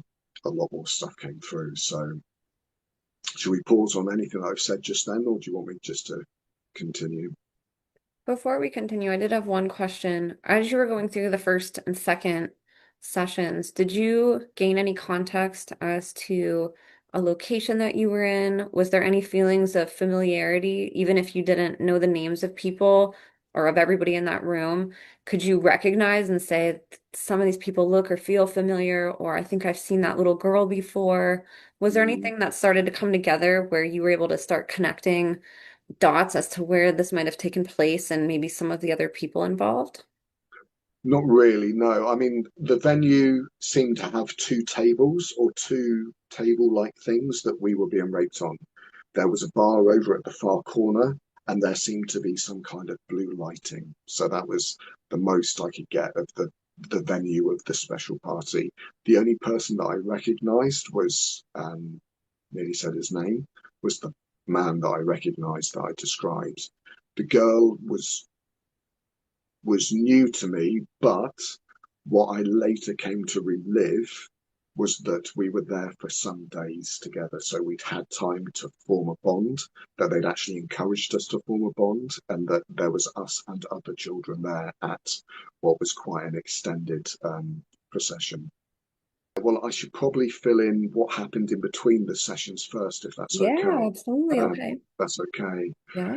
So on that first week after the second MDMA treatment, I relived a lot in particular, and I relived her death. I relived what happened with her death. I relived how they conditioned and programmed me at the end of everything. Um, I relived a layer where I was actually in ecstatic bliss and experienced a huge amount of sexual energy. That was horrifying and deeply shameful the first time I relived that. But there was a lot, so there's a lot even just in that week to potentially unpack. Yeah, happy to. Yeah. Yeah, let's do it. So, in short, what happened to the girl was, as the hours passed on, I I got clearer that she she had her throat cut. Yeah, I'll just say it. That I was forced to drink her blood, and I was forced to eat her flesh. That's what I relived. So everything that I've described in the first two MDMA treatments, I'm sure happened. This is so extreme that I just obviously can only question, like, have I made this up? Is this some kind of psychosis? Like, I'm open to that. And I think on some level it's a possibility because this is incredible. But I relived it so vicariously and in the ways that we've already talked about and described. And I was bereft, man. I rewatched the footage today. So as a preparation for this interview, and I am beside myself as I'm reliving her death. And as I relive her death, I'm I'm laid on my front. I'm being raped from behind. They're holding my eyes open so that I'm forced to watch her death. It's actually a woman that walks over and kills her and cuts her throat and then cuts open the front of her body and says something about peeling her open like a butterfly as they cut her body open. I relived being force-fed part of her heart. I relived her body being cut up and me not seeing it. There was this weird thing of like, I can see, but I can't see. It was as if there was I was protected somehow from seeing it, but I could see it, but I couldn't see it. It was this complete shock reaction. But this was really difficult to try and get my head around. It was really, I was having these processes and then I was just beside myself for hours, smoking, drinking coffee, having a couple of glasses of cider to try and take the edge off things. Yeah, so I mean that's what I relived. It's shocking and unbelievable, and there's a lot that we could unpack around that. Just mind we can come back to that if you have questions if you want, but maybe I'll just move forward with what else happened in the time leading up to this third MDMA treatment. Absolutely. So actually after that, I had a whole week where I locked myself in the house and I boarded up the windows with pillows and with cushions. And I basically was processing trauma for about 7 days for about 10 hours a day. It was incredible. I had 2 days where I was reliving fight, flight energy. So I was there in my spare room fighting pillows, and I would relive being raped as you've seen me so far. But then a weird thing would happen where my breathing would change. I'd make this weird panting noise, and then my body would be moving in these strange patterns as if I was trying to find, in a robotic manner, a way of breaking free of how they restrained me. So I would relive again and again, breaking free of these various positions that I've been raped in, and then fighting invisible assailants. And a lot of pillows got ripped up. The sofa bed got smashed. A door got dismantled. There was one occasion where I relived or I re-expressed trapped flight energy where I ran out of the house and I leapt over the garden wall and I just sprinted to the end of the field where we lived, just to complete that flight energy. Does that make sense? Obviously, you've got the fight, you've got the flight, and you've got the freeze response. So I relived all of that over 2 days in particular, and was strangling and throttling and gouging and biting and just tearing things apart for 2 days. I was exhausted after that. I had some really, I don't know if it's appropriate for your platform, but I had some really intense spiritual experiences as well, or Yeah, out can of you share those? body experiences. Um, so I relived after the girl had been murdered. I relived my soul, I guess, leaving my body and um, being in the sky with the girl for a while. I experienced golden beings that came and that took me higher into the sky, and I had some vague recollection of a golden place where the pain was taken away from me. I relived some kind of dark entity that was drawn in by what was going on, and some weird black sun I saw with tentacles and that had a sticky tar-like substance and seemed to have the wailing of the damned emanating from it. I had an image of this entity coming for me. Yeah, really intense stuff, really intense stuff. But if those visions are to be believed, which I'm not saying they are, because again, it could be delusion, it could be psychosis, it could be my mind breaking in response to what I saw or what I believed I saw. But those people are knowingly or unknowingly feeding some kind of dark entity, some kind of cancerous virus, parasitic like, carnivorous ever-hungering entity that they knowingly or unknowingly serve. So I relived that.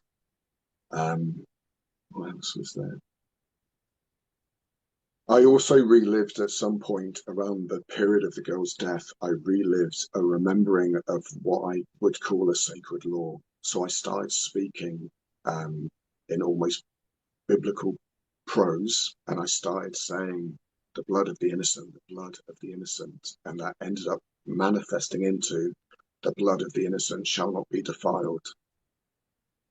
And I saw something on the other side that was waiting for those that had broken that sacred law, that there was some vengeance of God that was so terrible that you do not mess with that law. You break that law and you are damned. That's what I saw.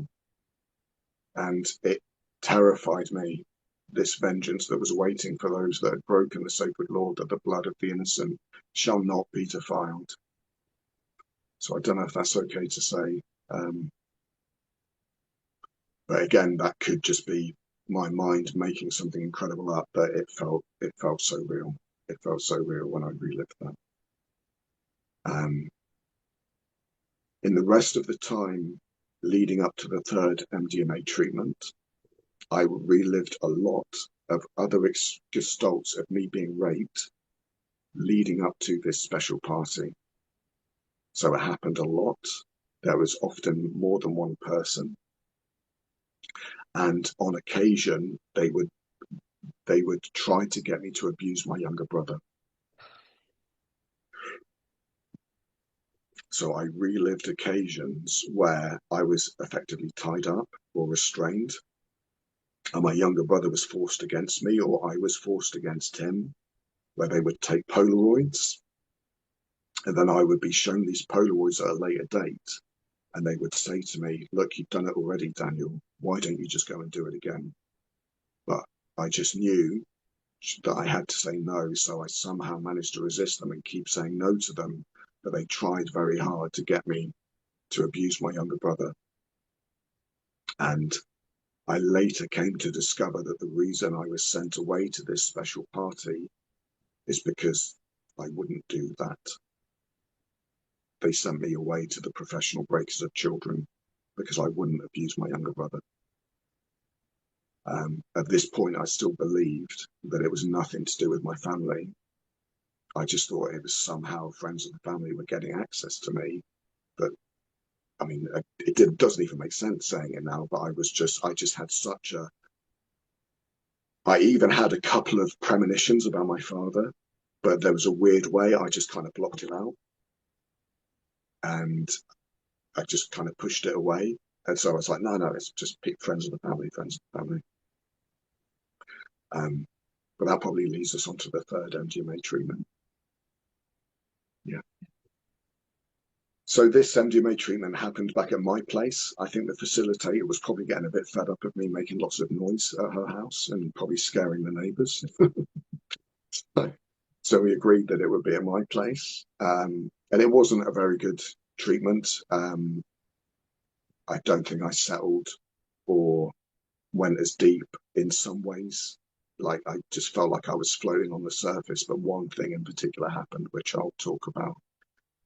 So I was laid there for a while, and I was feeling the stuff to do with my brother, and I was feeling this incredible shame of like, oh my God, what if I've abused my brother? What if I've abused other children? What if I've abused people as children as an adult, unbeknownst to myself, but that I've done it from some kind of conditioning or some kind of something that's been implanted in me that makes me act in a way that I'm totally unconscious of.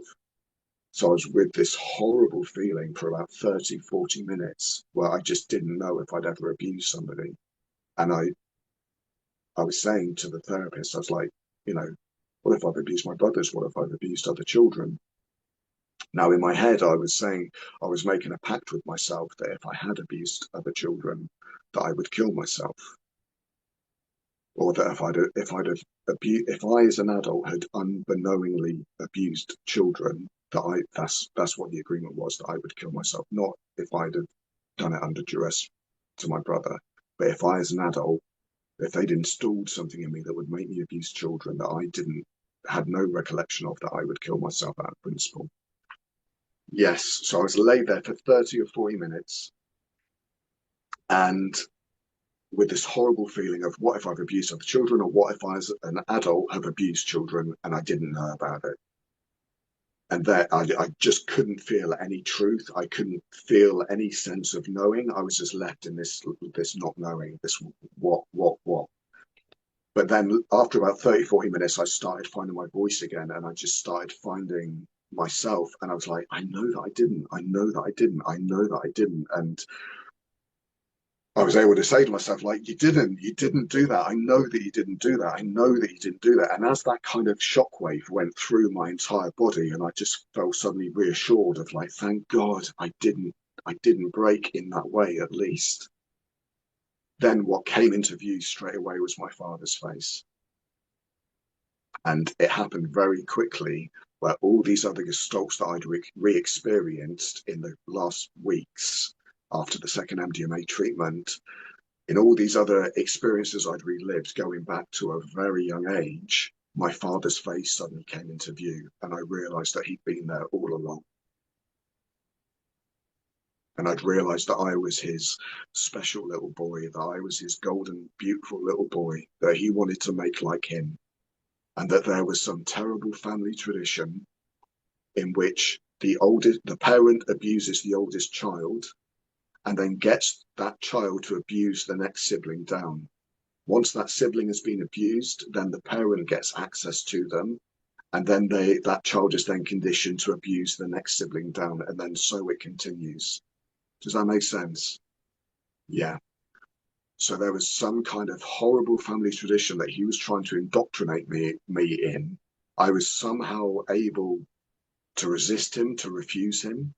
This is why he ended up sending me away to this special party. He was incredibly possessive of me and incredibly proud of me in a weird, distorted way. But he sent me away to these professional breakers of children because he was unable to get me to abuse my younger brother. Now, it wasn't all because I was just some kind of stalwart bastion of just indomitable will. I just think there was something in the way that he abused me that created a way that I shut down, and I just resisted from an automated, habitual thing, as opposed to just me being really strong.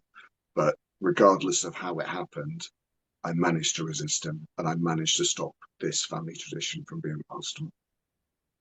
Oh my gosh, that is so devastating. I think that's the worst part of this for survivors is when those memories come back of family and people should have been protecting you, you know? Yeah. Not that anybody should abuse a kid, but like you said, it's a little bit easier to wrap your mind around.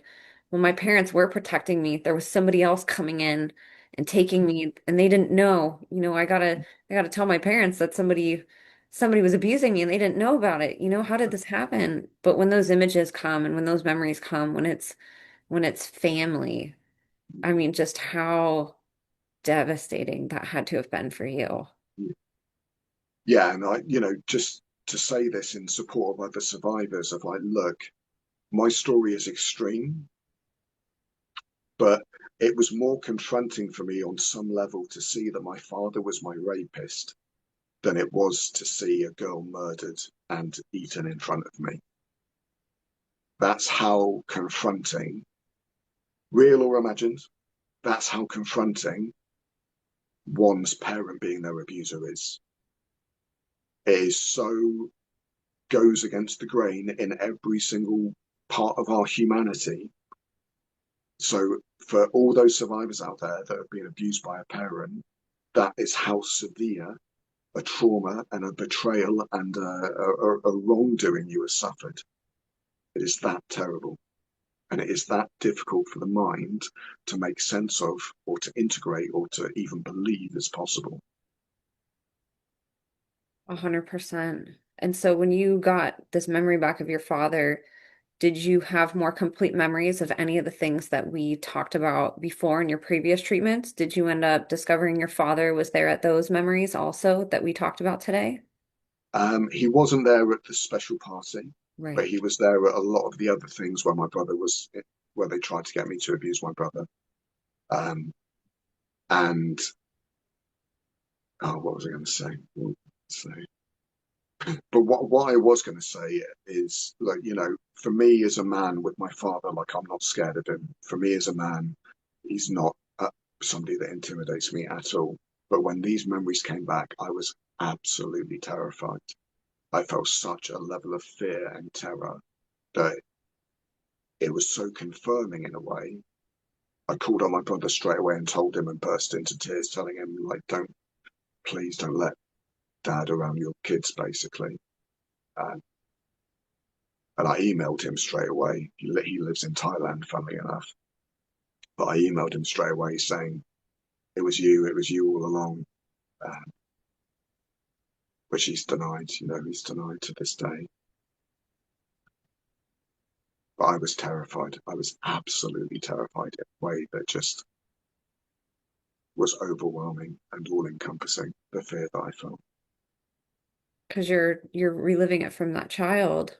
You're back in your 5.5, 6.5, 10-year-old body, or even younger, reliving those memories from that exact moment through that child's eyes. And of course, that's terrifying. Like you said, as an adult, you can be like, gosh, I'm stronger and, like I could kick this dude's ass if I wanted to. As an adult, we can sort of rationalize things, but when you have a memory come up from whenever you're so young, and you're back in that like defenseless mode and that memory where you're not a grown man, you're a little boy surrounded by grown men who you don't have a chance of fighting off, no matter, how big and bad you might think you are in that moment. All you can do is just do exactly what they say, or there's going to be consequences. You don't get a consent in those moments.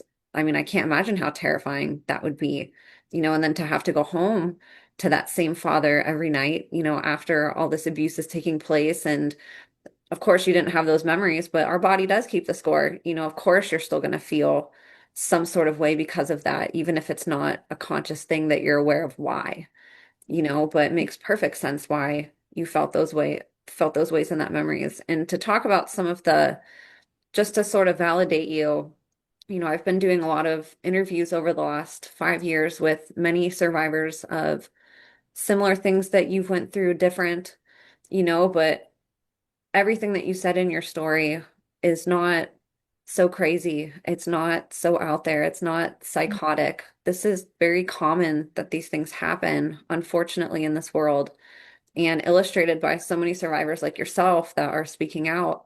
I mean, this is happening in every country where there's child sacrifice taking place. There's ritualistic abuse where it's perpetuated by one or more abusers throughout a child's life consistently. There's multiple perpetrators and sort of these child gang rapes, and these grooming gangs that help mold a child into what they hope will be the next abuser.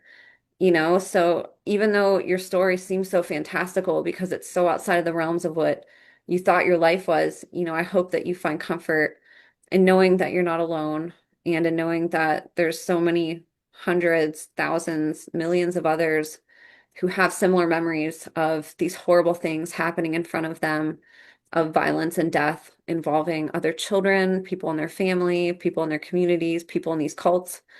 So after hearing so many testimonies, I don't think it sounds crazy at all. I actually think it sounds very sane. And I think it validates so much of what you felt, that turmoil. The fact that a child, a young adult who thought they had a decent life with just your typical sort of dysfunction, a father spanking a child, a broken TV, nothing that's like so traumatizing that it could maybe make you, fall off your tracks. The fact that any child has PTSD is a huge sign. Like that isn't something that happens normally to a child where they just have PTSD, they hate themselves, they have suicidal ideation. A child raised in an environment around safe parents and families and communities probably doesn't even know suicide exists until they hear about it as an adult that this can happen. So I think your memories are very validating to all the things that you grew up sort of having questions about and feeling, and almost remembering these little glimpses, hearing that memory from your mother, some things about your father that gave some red flags. even though it's so horrifying, I think it's also very validating to have those puzzle pieces for you, and to also know that there's so many others who have very similar puzzle pieces of their own. And that this isn't just some crazy thing that happens. Like this is happening all over the world in our communities, and there's people that, pass this down generationally and groom children to do to the next generation. And it's ruthless and it's heinous and it's horrific. But when you understand that we're dealing with psychopaths, and somebody like you had an unbreakable spirit. They weren't able to turn you into that, no matter how hard they tried. They weren't able to create the perpetrator that they were, and you can see in your story how that drove them crazy, how they'd send you away to a party, or how the beast would yell at you, and you'd be threatened for it. You had an unbreakable spirit as a child and still as an adult, and it's really amazing that you were able to break that cycle. That's like the ultimate rebellion, the ultimate payback, the ultimate redemption, to be able to cut that chain and to get your agency back, to be able to say it stops with me. No more. I am not perpetrating. This is not going to happen to the next generation. This stops here. It's so powerful to see you and so many others making that decision, because I mean, it's really terrifying, but you look back in time and you see like this sometimes goes on for, hundreds of years in families where not one Mm. person puts their foot down and says no. And you think like, what is it in that one unbreakable person that has that resilience where they can just defy it their whole lives? It never sets in with them. It never resonates with them. They always are fighting it, tooth and nail, and somehow they get away. I mean, what a miracle you are, Daniel. The fact that you're able to be here today, and that you were able to break that cycle and to get away from that, and to, just have that fighting spirit that you have, that you see followed you throughout your life, and that integrity to understand that it was wrong on such a deep level, even though you didn't have examples around you of people doing the right thing, just somehow you knew inherently. So I'm really grateful that you're here today. You're literally a walking miracle, and we're so lucky and blessed that we get to hear your story and get to experience you, and learn from you, and these just hideous, heinous things. You're going to offer a lot of hope and healing to people who have gone through similar things, that don't know what to do and don't know who to tell and don't know where to go with this. So I just want to thank you from the bottom of my heart for your courage to share all of this, because I know that these are the most vulnerable, horrible moments in your life. And, it's giving confirmation and hope to other people to see that they can one day be where you are, that they can be free one day from this on some level. I know you're never fully free. There's so many things you still have to worry about, even whenever you get out, but there's also this piece with being able to have your agency back and being able to make choices on your own and being able to heal, and having that safe space to purge those memories and to experience healing on a deep level like you have. And I just think you're an absolute inspiration. Thank you, Anna. And so I know that we are just kind of getting started on maybe the second half of your story. I wanted to see if you, or I should say maybe if we want to spend this episode maybe sharing a little bit more about your memories and what you've been able to put together, and then maybe we do a part two and talk about the healing side of it, whenever you ended up in the medical system, and, that whole part of your story, and we could talk more about that. Yeah, there's probably two things I've got that have popped into my head that I would like to cover in Yeah, this episode, if that's okay. One of them is absolutely. about Wolf, and one of them is about their closing integration ceremony, which they did with me at the special party. Let's do it. Yeah, cool. I'll touch on Wolf first. So I've in my healing journey, I've come into contact with various different parts of myself. So there's Dan, there's Danny, there's Daniel, there's other parts that maybe I won't name, but there's also a part called Wolf. And don't know if people remember me describing back in that first MDMA treatment when I started growling and started saying that I was going to kill you, I'm going to kill you. That was Wolf. So I have felt him as an incredible protector. Sometimes I haven't been sure if he's just some fractured, wild, protective part of myself. Other times he's felt as if he is literally some kind of wild spirit that was sent to protect me. Um, but I have felt such a kinship with Wolf, and I have relived much where he would tell me when they were doing stuff to manipulate me or to coerce me or to um oh, just do this, Daniel, and you know, just do this. And but he would be there, this part of myself would be there warning me what they're doing and what they're doing it for. And also in times of great distress, I would be able to kind of leave my body and Wolf would be there. So this wild part would almost take over. And it probably didn't look any different to anybody on the outside looking in. But to me, it allowed a part of myself to survive intact that wouldn't have been able to survive intact without Wolf. So I feel like I just want to give him a shout out and just say how thankful I am for him. What an incredible buddy he's been, and just such a dear friend, such a dear friend. So yeah, so there was a Wolf spirit or a Wolf part of myself that is essential and integral to my story. So that's Wolf.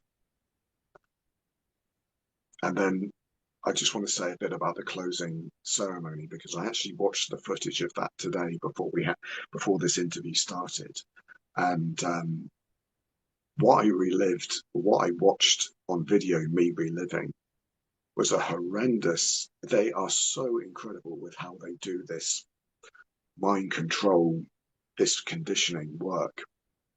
Because in the closing ceremony, when they were conditioning me before I went back to my family, they started with, we it's best if we just forget about this.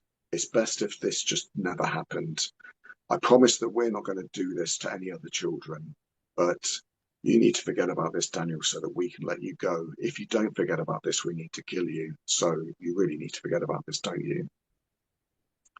That interjected with being raped and being strangled progressed into them turning it around to first of all saying, oh my God, the reason that we do it is because there's something dark inside of us and it rises up and possesses us. And this was done to us as children. And we've been trained to do this to others. So, but there's a really dark monster inside of us that makes us do these things. But then that got twisted and turned into there's a really dark monster inside of me. And it was me that raped the girl and it was me that killed the girl. And we need to not tell anyone so that I'm not locked up, so that I'm not taken away from my family. So this happens really gradually and really incrementally. But it even turned into the language they used while they were raping me. It's not your fault. You didn't mean to do it, Daniel. There's just something really bad inside you. Oh my God, you did it. It's all your fault. You're a monster. So they integrated this. And again, it was so practiced. But they left me with some part of me believing that I was responsible for the death of the girl.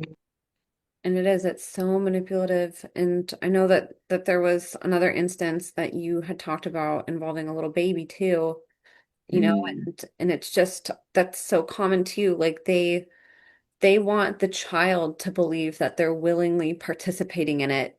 So yes. that way, when it happens again, the child develops a new belief system that, oh, I want to participate in this. Oh, I'm supposed to do this. I already did it before, so I can do it again. It's like, repetition is the basis of mind control, as Kathy O'Brien says, and it's really true. Like the more that they instill that, they're expecting the child to eventually give consent to something, even though it's unwilling, even though the belief has literally just been implanted a million times and said so many times to them, but and that's why it's so amazing that you were never able to give in to that because you see, even just in that one video, that 2 hour, 2.5 hour video of that one session that you had put on your YouTube channel, how many times just in that 2.5 hours that was said to you, Yeah. it was incredible just trying to picture that being said to a child. And you can see, when you're so young, like how easy it would be for a child to sort of break from that and to just start saying yes, because if you don't, there's going to be a worse consequence than, if you go along with it, because it's kind of like a catch-22. If you defy it, you get punished. But if you go with it, something bad happens anyways. There's never like a good outcome for these situations. And I think it's amazing that you were able to overcome that so much in your life, even though, like I said, you didn't have examples of that. You saw Yeah. everybody going along with what was wrong, and somehow you still just always said no to it. And then I had one question for you, if that's okay. In our email correspondences, we were talking a little bit about Freemasons, and I wanted to give you a moment to maybe share how that relates to your story, because that's another thing that seems to be very consistent with satanic Mm. ritual abuse families is some sort of connection to that. And so I wanted to add your puzzle piece to that and maybe see how that related to your story. Yeah, so it's not something that I have many details on, I'm afraid. Okay. What I have kind of been able to gather through reliving hundreds of hours of this stuff is that there seemed to be Freemasons that were friends, but I don't know the name of my father's network. But there seemed to be cross-pollination with some people who were Freemasons. That's all I know. I'm sure. Yeah. I mean, what better place to hide than literally a secret society where you're bound by blood oaths? That seems to be very consistent with a lot of these stories. I've heard dozens and dozens and dozens of times how Freemasons are, and not all, I hate sort of like pinning a group of people because when we do, it sounds like we're ostracizing everybody. There's bad people in every single group of society, every single faction. It doesn't mean that everybody in it is bad, but it seems that a lot of times, especially in a secret society environment, there's a lot of opportunity for evil to exist because the whole thing is built around secrecy. And it seems like a lot of times at those higher levels, is where that hides. There's a lot of benign people towards the bottom of these structures that are just wanting brotherhood, wanting connection, wanting to, bond with other men and do something on a Thursday night every single week with a group of people that they connect with. And just like in churches, there's people that take advantage of the very good people that make up a lot of these organizations, and they hide evil within it, and sort of use the other people to kind of cover up for the dirty things that are being done at some of the higher levels. So I'm not surprised that there's a connection to that, but I wanted to bring it up just because it comes up so frequently. And I think the more that we can sort of connect what's consistent in a lot of these stories, it stops being a conspiracy, or it stops being something that is so fantastical. And it's like, well, how can my story be crazy if 100 other people have had the same experience, or have the same connection or the same organization connected to their story? Then to me, that starts to become evidence, that starts to become proof that, this is real. This isn't something that we can look away from anymore. This is stuff that's happening in our communities. Freemason lodges, for example, are everywhere in the United States and, every other country, UK, Australia. I mean, they exist everywhere. And a lot of times they're right in our communities. They're not on outskirts, and to think that there could be members of these, just like in a church, perpetuating abuse on children and then just existing in society, it's pretty horrifying to think about that. So I think it is worth mentioning and worth bringing up for sure. It is, yeah. And it's also, I think, like with the church, it's also a call out to those that are in those organizations that are good and that are decent people to kind of clear house and to make sure that those things aren't going on. Because it dirties everyone's name, unfortunately. Yeah, it poisons the well. And unfortunately, it makes the good people around it, complicit, even if it's unwillingly, just because of what's happening behind closed doors. It sort of like taints the whole thing, unfortunately. So I agree. And I feel like there needs to be more people. You don't hear about, Freemason whistleblowers too much. So I really do pray and hope that there's more that find the courage to come forward and, or at least to call out the people in their organization that are perpetuating things and to sort of investigate the organizations that they're in. Because I feel like because there's not exposure on that, people are aware of churches, they're aware of some of these other environments where abusers hide, but you don't hear typically about a Freemason getting arrested for abusing a child or a pedophile ring existing within, you know, one or more Freemasonic lodges. So I think it's definitely an area that needs more attention and like talked about. because they're just as prevalent as churches in a lot of, states and countries. And, that means that there's a lot of people probably hiding in there because there's not a lot of exposure of it. So I'm really sorry that your story has that connection too, but hopefully that's also validating to you and to maybe other survivors listening, that have that connection that again, we're putting together some consistencies that can hopefully lead to being evidence, of things being true and not so fantastical or, delusional in a sense, because I'm sure some of this stuff just feels like that whenever it comes up. Like, how could that possibly be real, Yeah, And I think the more we can validate each other, the better. So I really appreciate you providing your puzzle pieces today. thank you. Is there anything else about this part of your story that you wanted to share, about any memories or anything else about your healing MDMA treatments or any of the other somatic treatments and treatment protocols that you've went through? I think just what I'd want to close on really, and I guess we'll pick it up again in the next episode, but just the wisdom of the body is just really something else. And I feel I have felt so humbled by it and so indebted to the way that I've been protected from really, really difficult things that, there's been points when I've been reliving being raped where I've said to myself, I know I need to feel the pain. I need to feel the pain so that my body can finally be free. So let me feel the pain. And then the pain has come and it's too much. I can't bear it. I'm literally like, make it stop, make it stop. I can't do it. Like as a grown man, it's too much. I can't, so there's tension and there's areas of my body that carry pain still that I don't know if I'm ever going to be able to access fully because it's just there is so much that has been repressed and has been bogged down. Um, but I do believe that healing is possible, and I think I'm so healed now compared to how I have been for much of my life, and I think it's really.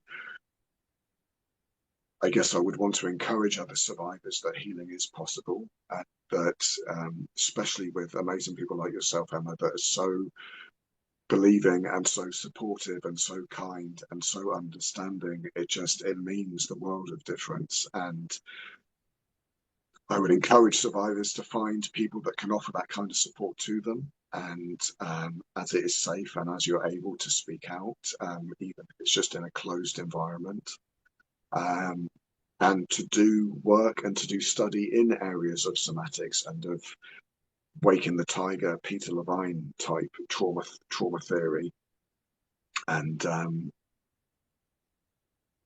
yeah, just healing. I don't believe we're supposed to carry the pain forever. I just believe that it's so difficult to heal from this as a side effect of a society that is disconnected from body, disconnected from spirit, disconnected from the natural world, that makes it so difficult to release trauma when actually it's a very natural thing to do. So hold on to hope, survivor. It's not always going to be this way. Hope, help is coming. There's good people out there that want to help. And just God bless you. God bless you. And I'm so sorry for anything that you've been through. It is unjust. It is unfair. It should never, never have happened to you. It should have never happened to me. And there's good people out there that want to help. It's just a matter of finding them. So please hold on. And I know next episode we're going to dive more into what your healing journey looked like and some of the ups and downs of that, and your mission. But I wanted to give people a little taste of that you do have a website and we did talk about your YouTube. I just wanted to talk briefly about that mission and to be able to, send people to your website and share what it's all about and share also how people can connect with you. And so I'll bring up your YouTube channel. And then if you want to talk a little bit about this, and then I'll share your website and you can help us leaf through that and sort of share about, what your mission now is all about on the other side of this as an advocate. Oh gosh. Yeah, I can give that a go. So this is Survivor Story, the YouTube channel. I think as due to the nature of the content that YouTube doesn't like it very much and tends to demonetize it and push it down to the bottom of searches because it's just not that not that great for maybe many people. But the idea of this is I'm first of all sharing my story because I believe in leading by example. And I believe that if I share my story, then I'm in a better position to ask other people to share theirs. So the idea with this is that I will be interviewing other survivors that have done some healing and that are in a good place themselves. So sharing their story isn't too distressing for them. But I would love, much like you're doing, Emma, I would love to be able to talk with survivors. It doesn't need to be SRA orientated, just CSA, childhood sexual abuse. And I would love to just share your story and your story of healing and to get hope and positive ways forward for other survivors because it can feel so daunting as a survivor when the memories first start coming back or just dealing with this. So the more that all of us speak out, I think just the better things get. 100%. And again, his handle is Survivor's Story on YouTube. I'll have that in the show notes. And then actually right from his YouTube channel, he has a link that you can click on right from his homepage, survivor-story.com. And so I wanted to share this as well because I think it's a great resource and I'm sure that it's just going to continue building and growing. But I'd love for people to check it out and for you to give us a little sneak peek of what's on here. Oh, thank you, Emma. Yeah, so the homepage has got a couple of welcome slides there, just singing the party line, calling you a hero, and so on. We got some essential resources down below, which with the CSA Survivors blog, which is one of my favorite blogs for CSA survivors, and also a really interesting and horrifying article about paedophiles, sophisticated paedophiles, and how they know disassociation. There's a couple of YouTube talks there from including one from the one and only Annika Lucas, one of my heroes. God bless her. Then a bit further down, we've got some blog posts that I have written. So yeah, if you're a glutton for punishment, yeah, have a read of those. But no, I think I've poured my heart and my soul into those, so I hope that there is value to get from them. And then underneath that are just the latest video interviews from the YouTube channel.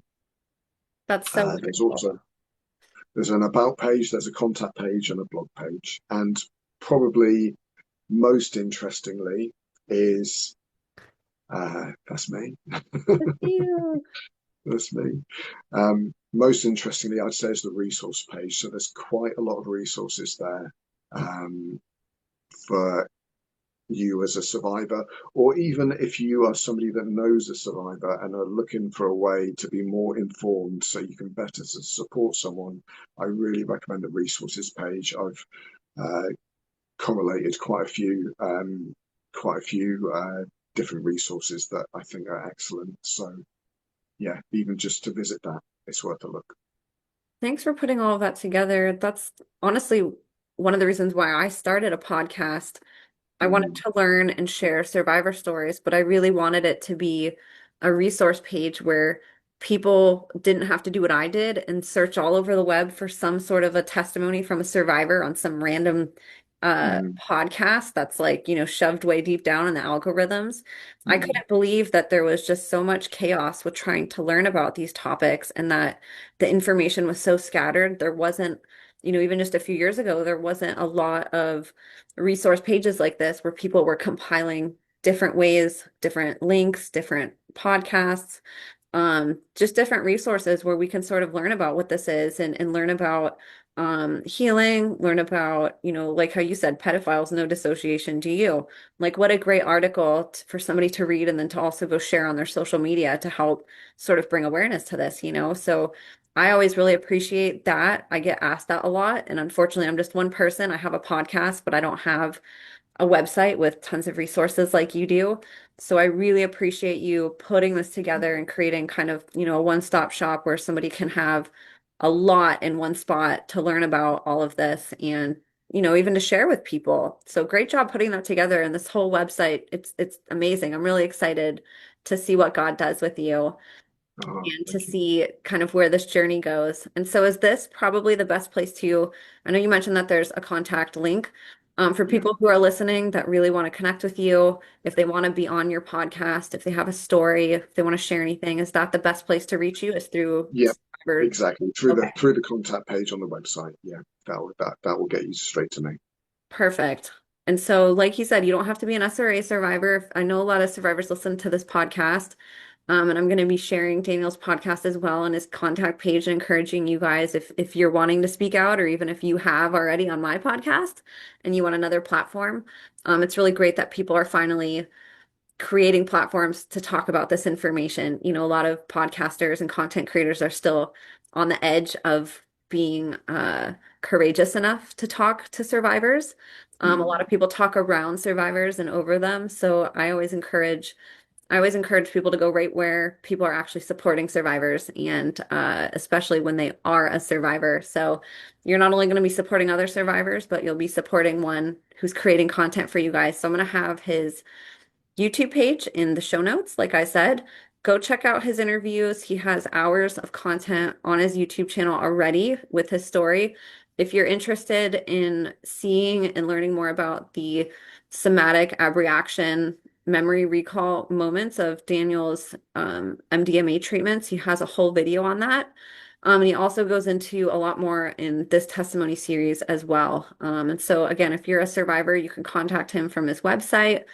Even if you guys just want to give him some encouragement, if you're not a survivor, want to help in some way, please reach out to Daniel. It's one of the best ways that you guys can support. That's another question I get asked a lot. You know, what can I do to support? Go subscribe to Daniel's YouTube. It's free, it's easy. Go share his video. You know, it doesn't take a lot sometimes to support. There's some really easy ways that you guys can do it, especially if you're sort of caught up on time or don't have a lot of time. One of the easiest things you guys can do is just go take a video they post on their YouTube and go share it to your social media. It's really easy. So I encourage you guys to do that. And Daniel, thank you so much for coming on here and for sharing with us. Like I said, that little boy in this picture that I'm going to bring up real quick, that smile is for you. He is so grateful for you and the man that you became. And I see him just beaming, and I see that inner child of yours just so happy to have that love and that care, and to be contained in an environment and within somebody that finally cares for them and loves them. So thank you for everything that you're doing, and for being this little boy's champion. Um, I now see that smile is for you. And so I just wanted to say that and to congratulate you for starting a YouTube channel and for all of your efforts. I'm really excited to see where your journey goes. Emma, thank you. It's been such a pleasure. I'm not quite as good with words as you are, but I'm so grateful, and I think we did okay. I think we did okay. It was, yeah, thank you. Yeah, it was quite big. It was quite big for me actually. So yeah, you're an angel. Keep doing what you're doing, and I'm so grateful for you. I am too, and I'm really looking forward to a part two where we can dive into some of the, nuances with what Yeah, survivors deal with when they finally know what's going on and try to go get help. It can be quite a journey, and yours was definitely nothing short of a journey in itself, to get through figuring all of this out. So we'll have a whole nother episode where we can dive more into that. And like I said, you guys all have Daniel's information in the show notes, so go support. And Daniel, was there any closing words that you wanted to say, or anything else that you wanted to talk about today? no, I think we've covered it. Thank you, Emma. Just thank you. You're welcome. You did awesome today. And so you guys, I'll have all my information in the show notes too. Connect with me wherever you can. We couldn't do this without you guys, and we support and love you guys with all of our hearts. Thank you for supporting us and loving us back. Thank you so much for listening. God bless you all, and we will see you next time.